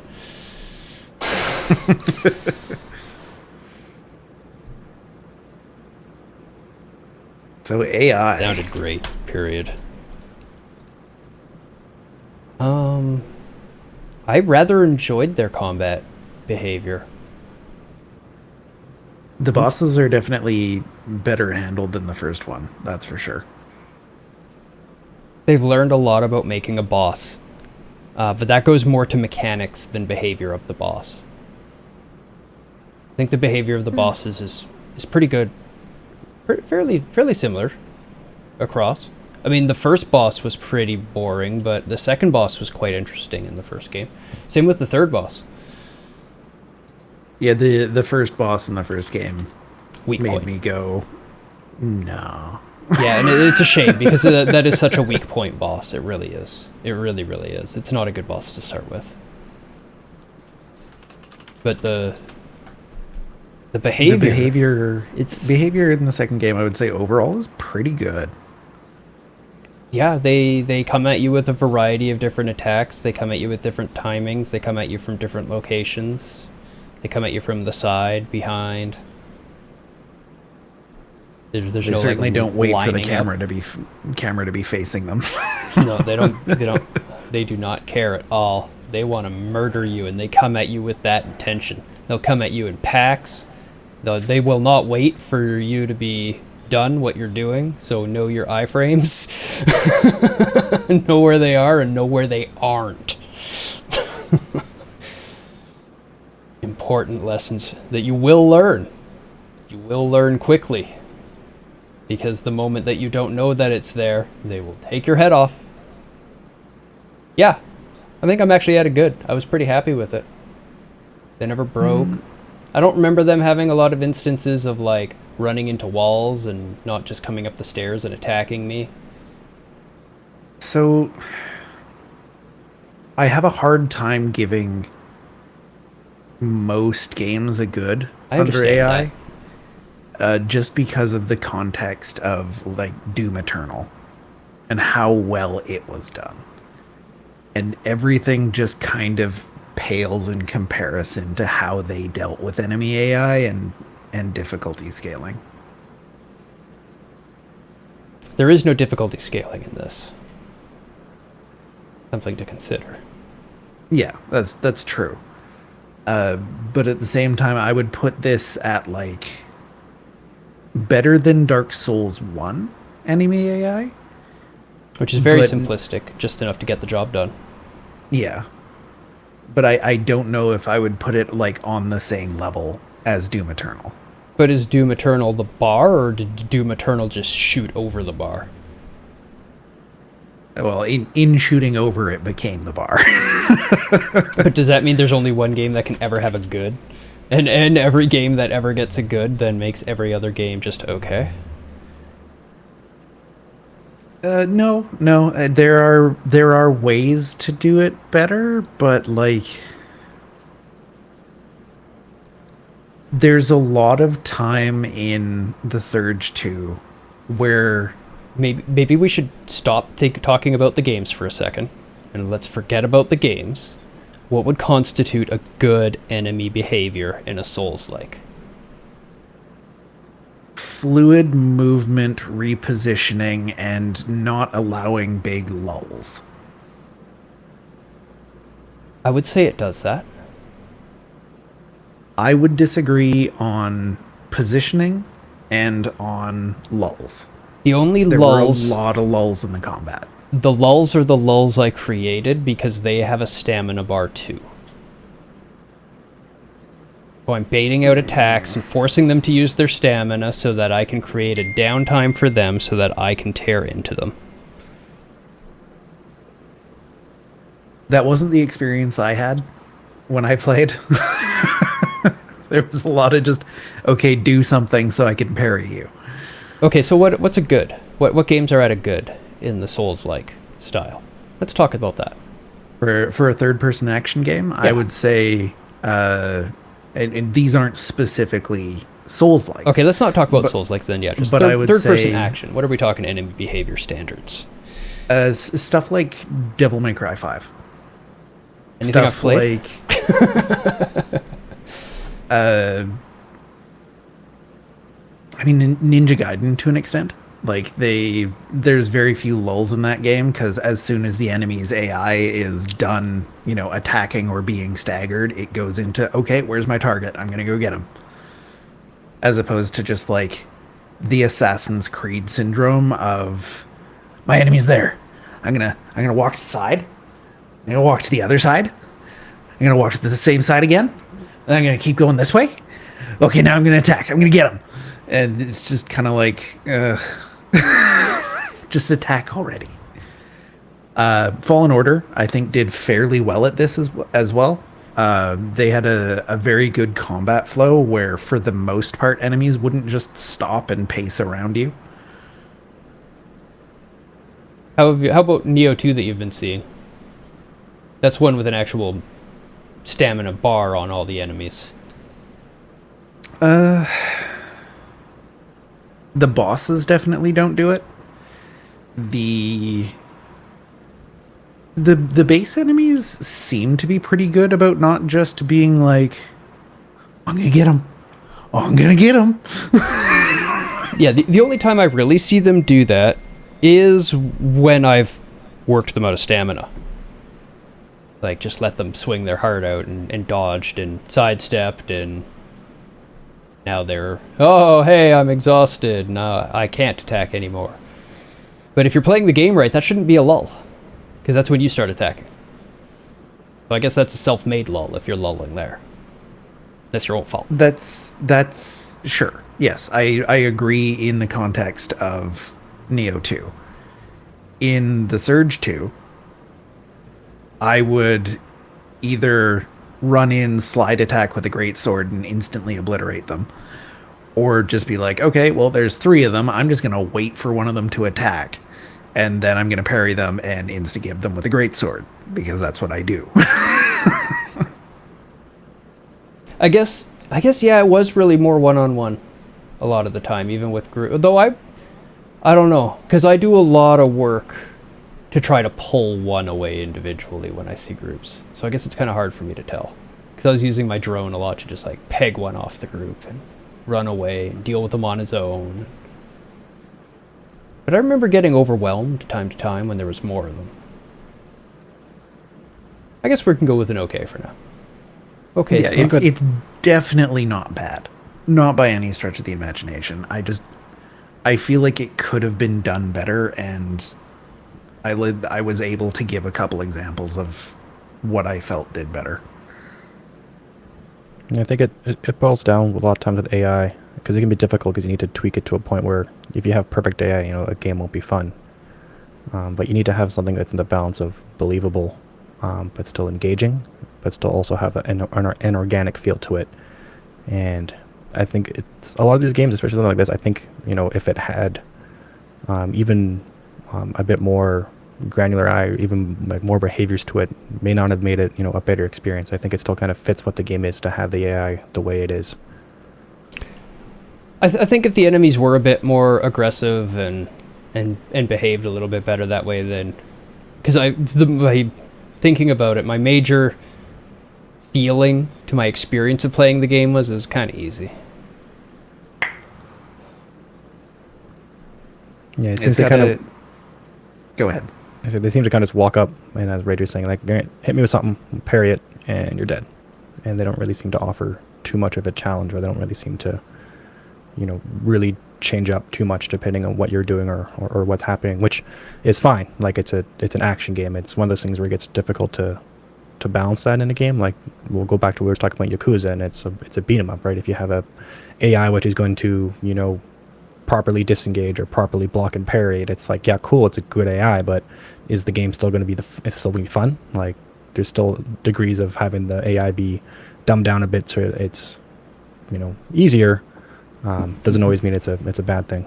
Mechanics need to respond in response to AI changes, basically, and I agree. But I think in their current state, I'm starting to agree with Rage the more I think about it. If they're going to come at you one at a time and let you parry them, and you get iframes throughout the parry after it's pulled off and when you're doing all that, then I think they should come at you a little more aggressively and in more number. And if they wanted to make them the way they are, where they're slightly simpler and they come at you one at a time, I think the white status of enemy, if people know what I'm talking about, there's classes of enemy as they get above your gear level, or I guess you have a level, so they're probably using your level. And what tier gear they drop, and everything changes as it goes farther up. As that happens, they get shields, and you have to parry them more times in a row. I think the white standard should have been 2 shields. You need to parry them twice, not just once. And I think that would have made for a lot more interesting combat. If they're going to do it one at a time, and then just make that little bit more in the parry. Giving you one at a time, make them a little bit more aggressive, give you more options to, like, more opportunities to parry, then yeah, I can see that being good. Yeah, if they're coming at you more one at a time, but one coming at you all the time, they just make them that little bit harder to parry. Because that was my favorite part of the game by far, is when I got to bosses where I'm like, all right, I gotta do like 4 chain parries here in order to get a chance to demolish this mother. Let's do this. It was so much fun. That was the best part of the game. And I think this behavior, the one that I was describing, hair in my mouth, nice. The one that I was describing is prevalent in Sekiro as well, but I think it's a little bit more forgivable there because there's a lot more just like trash, for lack of a better term, like enemies that Sekiro can just demolish.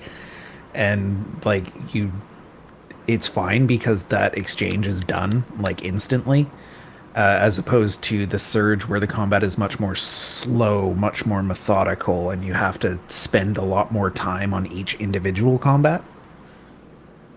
Also in Sekiro, the enemies will come at you in a group and all attack you at the same time if you're standing back and waiting for them.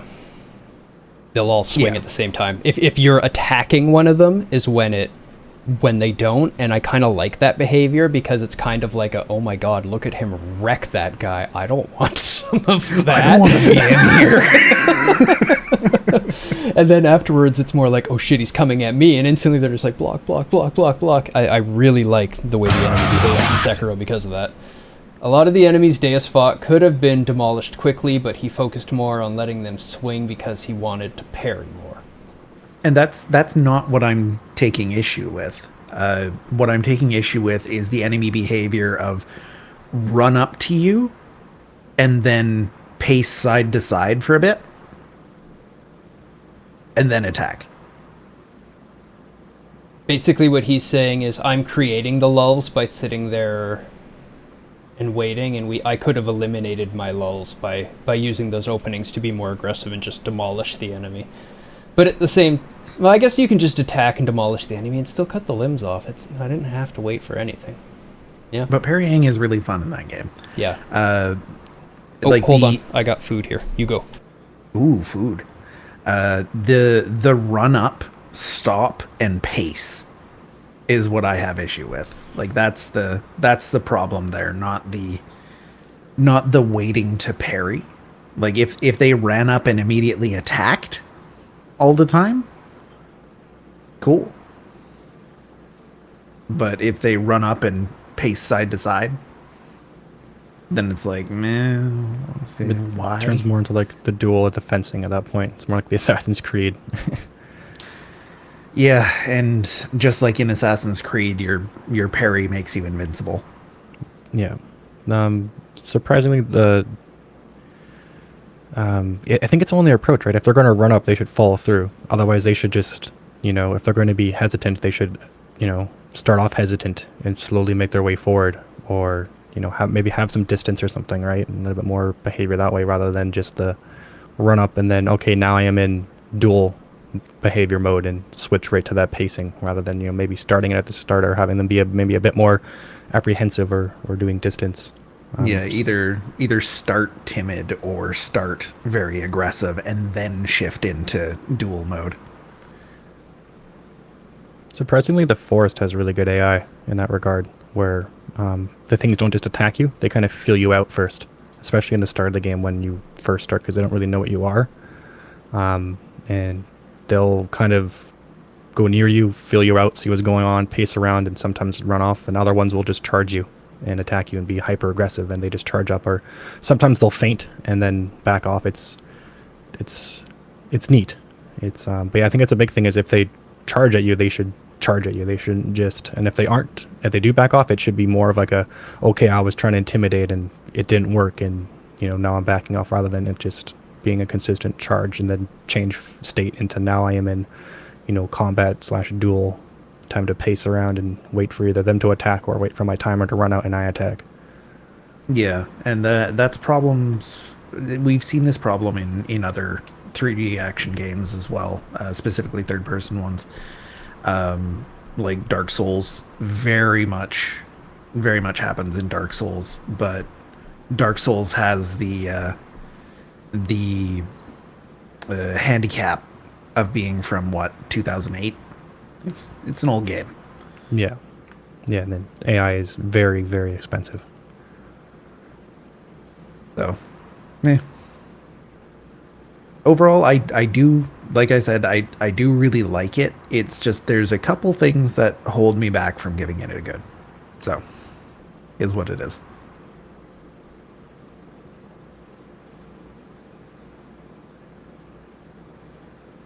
They may have pulled that run up and wait AI for Surge from Surge 1. Yeah, that wouldn't surprise me if they kept the same enemy behavior. Yeah, it could just be going the style they're going for. I mean, it's an artistic direction rather than like a right and wrong. You are muted, Deus. That would explain why you were just ignoring me. No, we just ignore you on your birthday. Oh yeah, that'd be my rude. Birthday. Yeah, I'm gonna shoot you. Many times in regards to birthday beats. It's just gonna be pew pew beats. Oh, well, I look forward to it. First, I'm going to do some Dark Souls, but we'll definitely do some Pew Pew after. Problem in Surge 2 is that many enemies do not hold stagger for a long time. So even if you play aggressively, they can just recover and smash you. There are many places where you can't cancel your attacks. That's why I just took the biggest weapon I could find and only used sliding attacks. Yeah, when you're doing those quick, small punching attacks, you got to know the points that you can hit and know the points you can't better, and sidestep when you have to. But I did find some punchy gloves that were just so much damage that I just would jump in and be like, and they're dead. And that was like the whole fight. I was like, okay, let's just do this. I did that for a while in the game. Yeah, those weapons are they're strong. They're strong weapons. Accessibility? Accessibility. I actually already pulled this one up ahead of time because I'm being a good host. But you could have actually been filling it in and been a really good host. I could have, but we were talking about AI still. Okay. There is camera FOV, which is unexpected but very nice for a third-person action game. There's abilities to turn on and off tutorials. So, like, if you've left the game for a while, then you can come back to it and it'll tell you how to play the game again. There's different bloom settings that you can turn on and off, and you can also scale them, which is very nice. You can turn off camera bob, which can make people motion sick. Horizontal and vertical inversion, which is very nice. You can turn off camera auto adjustion. Is that a word? Nope. Adjustment. Both in pitch and yaw, which is very nice. So you don't have the Dark Souls problem of the camera just suddenly flinging out from behind you. There is no full controller rebinding, but there is different controller profiles, which is like almost there. Separate volume sliders and subtitles. And I would say that it is So that's an okay. Yeah, it is acceptable. It is an okay. Yeah, controller rebindings would be good. Controller rebindings and some colorblind options seem to be the Yes. standard for good. In this regards, we're in mechanics now, so in this regards, the parry makes life very easy when you can deal more burst damage. Yep. It's also very good for cutting off limbs. And it's great for building energy, and it's just a lot of fun to do. Yeah, that was the point that I was going to bring up. It's fun. It's a good parry. I love the parry system. I picked up the game and I'm like, oh, so this is how we're playing. Okay then. Well, all right then. So I went single rigged and I just parried everything in the world. Literally, every single enemy in the game I parried. Every single one of them. Even if I could have just hit them once and killed them, I fucking parried them. Turns out it's a good parry. Yeah, maybe it made the game too easy, but don't make the parry system worse to make your game harder. Just bring up your game's difficulty. Make us do more parries. Keep the parry system as it is. It's great. Just make us do it a little bit more to get the reward, because it was when you get the or maybe the item that shows the direction adds an extra shield to everything. Yeah, you know, that implant, I think, may have been a little too cheap. Yeah. I think it should have cost more. That's one thing I like about Sekiro is they have the parrying, but they also have the different types. You have the unparryable attacks, so the ones you have to use when you unlock it, you can parry it with the dodge. So you're not always just parrying with the one regard. There's different kinds, which changes it up and still requires a little bit more attention and skill.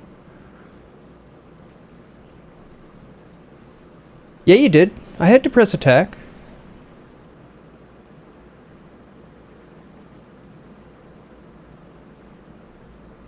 You don't have to riposte after a parry.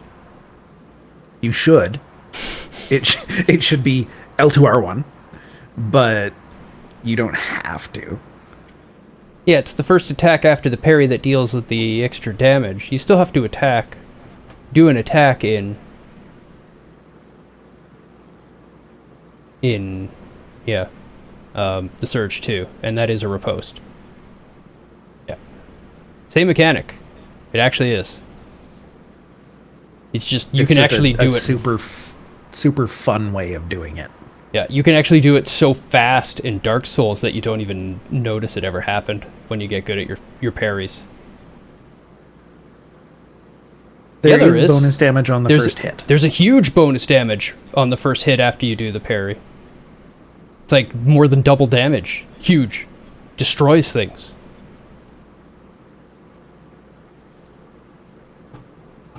Yep. Yep. That's what we're talking about. Yep. That's why I did it so much. Wrecks things. I mean, you have demolished us with surge knowledge so far, and I am flabbergasted that you didn't notice the huge damage buff. Yeah. No, not just the implants. Just doing the parry, it's like 100% damage. It's big. It wrecks things. The implants did up it an enormous amount, though. The fist weapon, you won't notice half the health bar just disappears. I mean, and it scales off the weapon, I'm pretty sure, doesn't it? With a controller this time, yeah. Yeah. Ooh. Yeah. Because Mouse I and understand keyboard, it's almost interesting. impossible to parry with the mouse and keyboard. You have to like move the mouse in the direction you want, and it's like super hard to do. Ooh. Yeah, that seems real bad. Yeah. So, Mountain Blade does it okay, but Mountain Blade also telegraphs the shit out of it anyways. Well, so does Surge by putting little white indicators on the screen and making them go yellow and red when they hit you. It helps you learn the timing really fast. It was basically like a glorified QTE parry event. What I meant was you can hold it in Mountain Blade. Oh, Like you yeah. can, you can like be yeah. blocking and change it on a whim. So like that's a lot more forgiving. So the moment Little you see them more- change their stance, you just follow it. But you're Little blocking and more, not like, parrying then at that point, right? Yeah. Chivalry style. Block and parries are very different, right? The block you just hold Yeah. in that spot, and a parry you have to actually do it in time. Yeah. Yeah. But all But in all, I think the mechanically- mechanics were good. Yeah, I don't- love the limb severing system. I love the upgrade system. I love the set bonus system. I love that the very beginning sets aren't necessarily useless if you like the bonuses. Some of them level up wonderfully. I used mid-range sets the whole time. It worked beautifully. Levels change or weapons continue to be useful as they level. There's some better than the others, but whatever, that's weapons. That's just part of the itemization. It was fun that way. I actually don't have any mechanical complaints. I have lots of other complaints, Yeah. but not any mechanical ones. No, it's if you like considered combat games and you like a good parry system, then you have to play this game.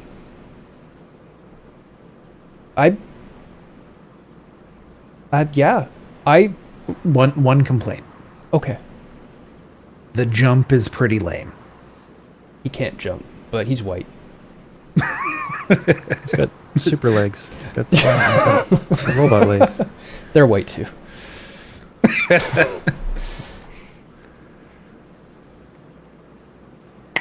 The way how you level up the weapon in Surge 2 is such a bliss. The way you gain materials through cutting off limbs, you really have a lot of play with the various weapons. Yeah, and it just, all that matters is what tier their weapon was when you cut it off. That suit is pretty heavy. He's got a good point. It's a pretty impressive jump considering the weight of all that metal on him. Yeah, but the suit's also helping with the jump. Yeah, Souls was pretty strict with the upgrades early on. I think Bloodborne hit it right. Bloodborne nailed their upgrade system perfectly. Demon Souls. Demon Souls upgrade system is so dumb. There you go.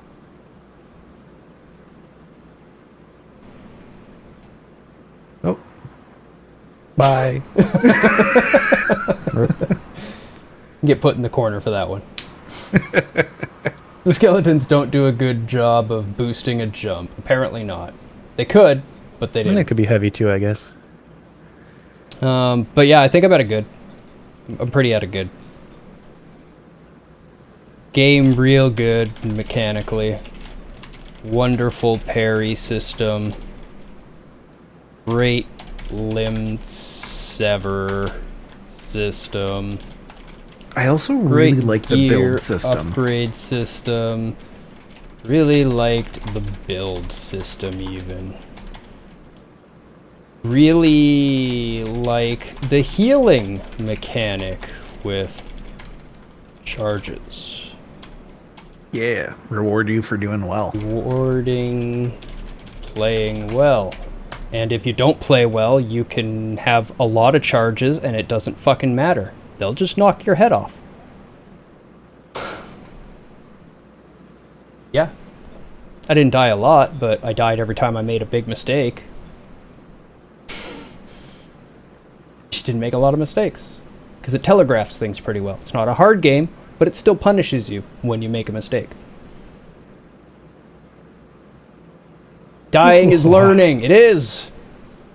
Charges can be used for other things than healing, too. You didn't really explore that. I saw that they could be used for a bunch of other things, but I'm not one that uses items like that in games. So I know even if I equipped it, I would never think to use it, so I just didn't bother. I just left it on my healing and used my points for the passives that would affect the things that I did do. So it's just because that was my way of building. I got a lot of great buffs by ignoring those items. Comes into play more in NG+. I could see that. I'm not really interested in NG+. I did my playthrough. That's what most games get. Bugs. I'm assuming by your look on your face you've been reading up on them. Yeah. There's a fairly significant number of game won't start problems, or at least there was on launch. Some issues with audio, some issues with video output. Doesn't look like there's any save game corruption, which is good. And there's a bug where you can get stuck being unable to spend module points, which would be bad. But you just need to like leave the med bay and come back, so That's I'm not even going to consider that a bug. No reports of save game corruption. Some map stucks. You can get some areas in the map, but you can use the drone. But I don't know. It seems like there's some issues, but I don't know if any of them are too egregious. Yeah, I think we can call it an okay. Yeah. That sounds like an okay. Some bugs that can be annoying, but nothing that will completely stop you from playing the game. Yeah. The combat's fun enough that you would just be like, no, that was kind of annoying. And just keep parrying systems, because the bugs weren't in the combat. The bugs were in everything else.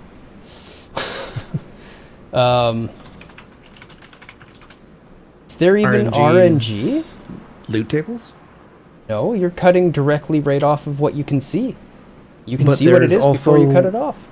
When you cut it off, there are different things that you can get. Nope. Well, you might get a scrap drop. You might get an energy drop. No, the energy drops were consistent. The energy drop was... No, there's... the enemies that drop energy. That's the little guys that are battery powered usually. Yeah, what you see is what you get. It was a WYSIWYG loot system. But there was a small chance to drop an extra metal scrap.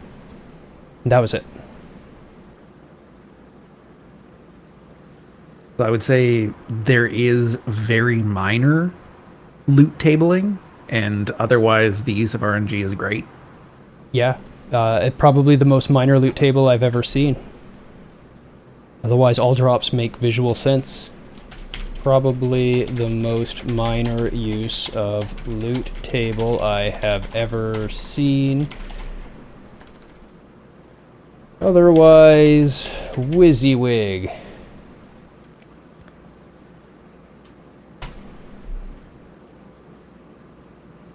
Which is kind of cool. I kind of love that idea. That I can look at an enemy and like, ooh, I want that item. And just like, pick it off. Go get it. Yeah.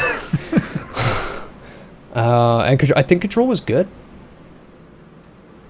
The only complaints I would have with Control is just how long it takes to do things. And that's But more mechanics than Control. Yeah, I was gonna say that's more like a conscious decision on how the game's gonna handle than the control itself. Yeah, that's just animation locking, which is standard to these games. At least it's not cough syrup souls. Poor Clunky Souls. What I armor liked kits Clunky Souls. each enemy had were randomized. That's fair. That's fair. Like what pieces were on the enemy were generated randomly when you came in, but I don't. That's yeah. So yeah, the stuff that you could get was pre-generated or randomized, and then you choose what of the randomly generated parts you want. Yeah, yeah. It's a really good system. It It's really a is. really good loot system. Yeah, yeah. No, you're absolutely right when I think about it, but it didn't even feel that way because it's just every time I'm approaching an enemy, I'm just like, what do I want off of this candy store? Emoji leg. Leg emoji. Leg.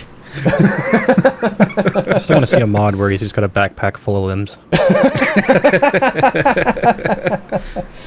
All right, let's do this. So it was okay in the writing. It was good in the video, despite having some kind of crappy performance. It's And okay in the weird audio. Render pipeline. It's okay in the audio, but the sound effects are good. That sounds fair, and it has good gameplay. It's actually a perfect tie between good and okay in gameplay. Although we do rank mechanics and control above all else. So yeah, I'd say it's appropriate to give it a good. We rank mechanics and control above all else in games where that's where it's important. This is a mechanics and control kind of game.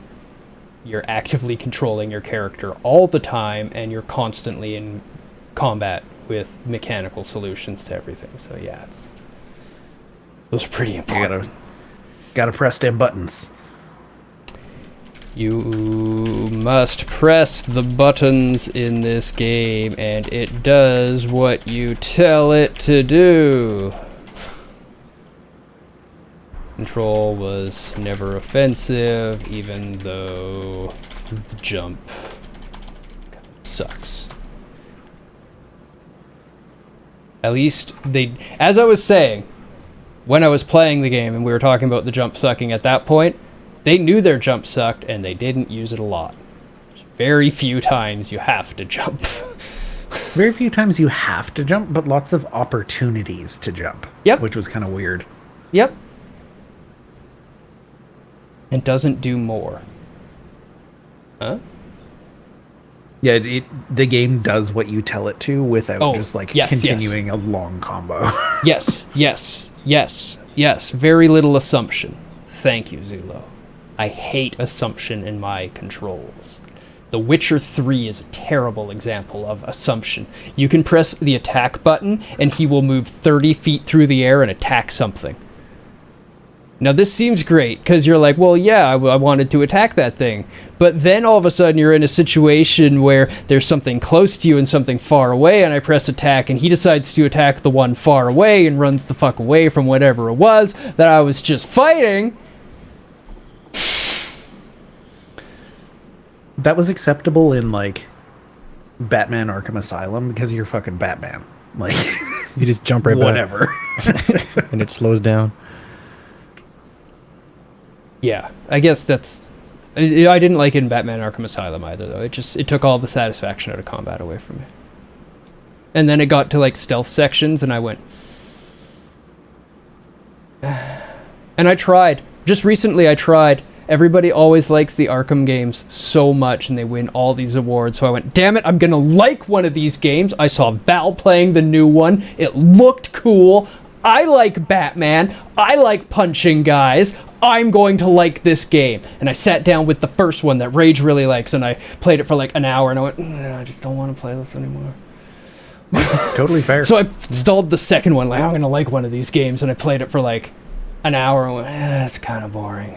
It's like, fuck it, the third one's got to be better, right? And I got like an hour and a half in, and I was like, no. Yeah, totally fair. I tried. Yeah. Totally fair.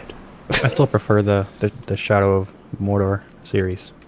And their enjoyed combat that more. Similar. Similar combat, and I did enjoy that more. It was harder. I got my ass kicked more. When I got beat up and killed, it was in combat and not, hey, there's a guy that I just saw. Gun, gun, gun, gun, gun, you're dead. Somehow, it was the inverse for me.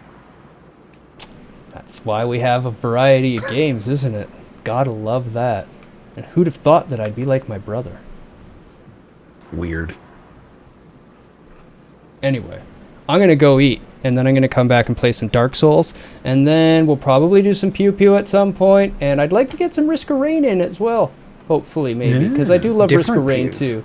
And it's just so much fun. It's just such insane shenanigans. Maybe even do some all artifact runs if we only have a few vets with us. We'll see how far we can get. See if we can get to level 3. God. Let's not get ahead of ourselves here. Let's just see if we can beat level 1 again. I'm glad you're excited for it, Rubido. I hope you're here. So until then, which won't be too long, I'm going to go eat and I'm going to be right back. Until then, I'm Deus. I'm Rage. And I'm Pseudo. May all your shots be headshots.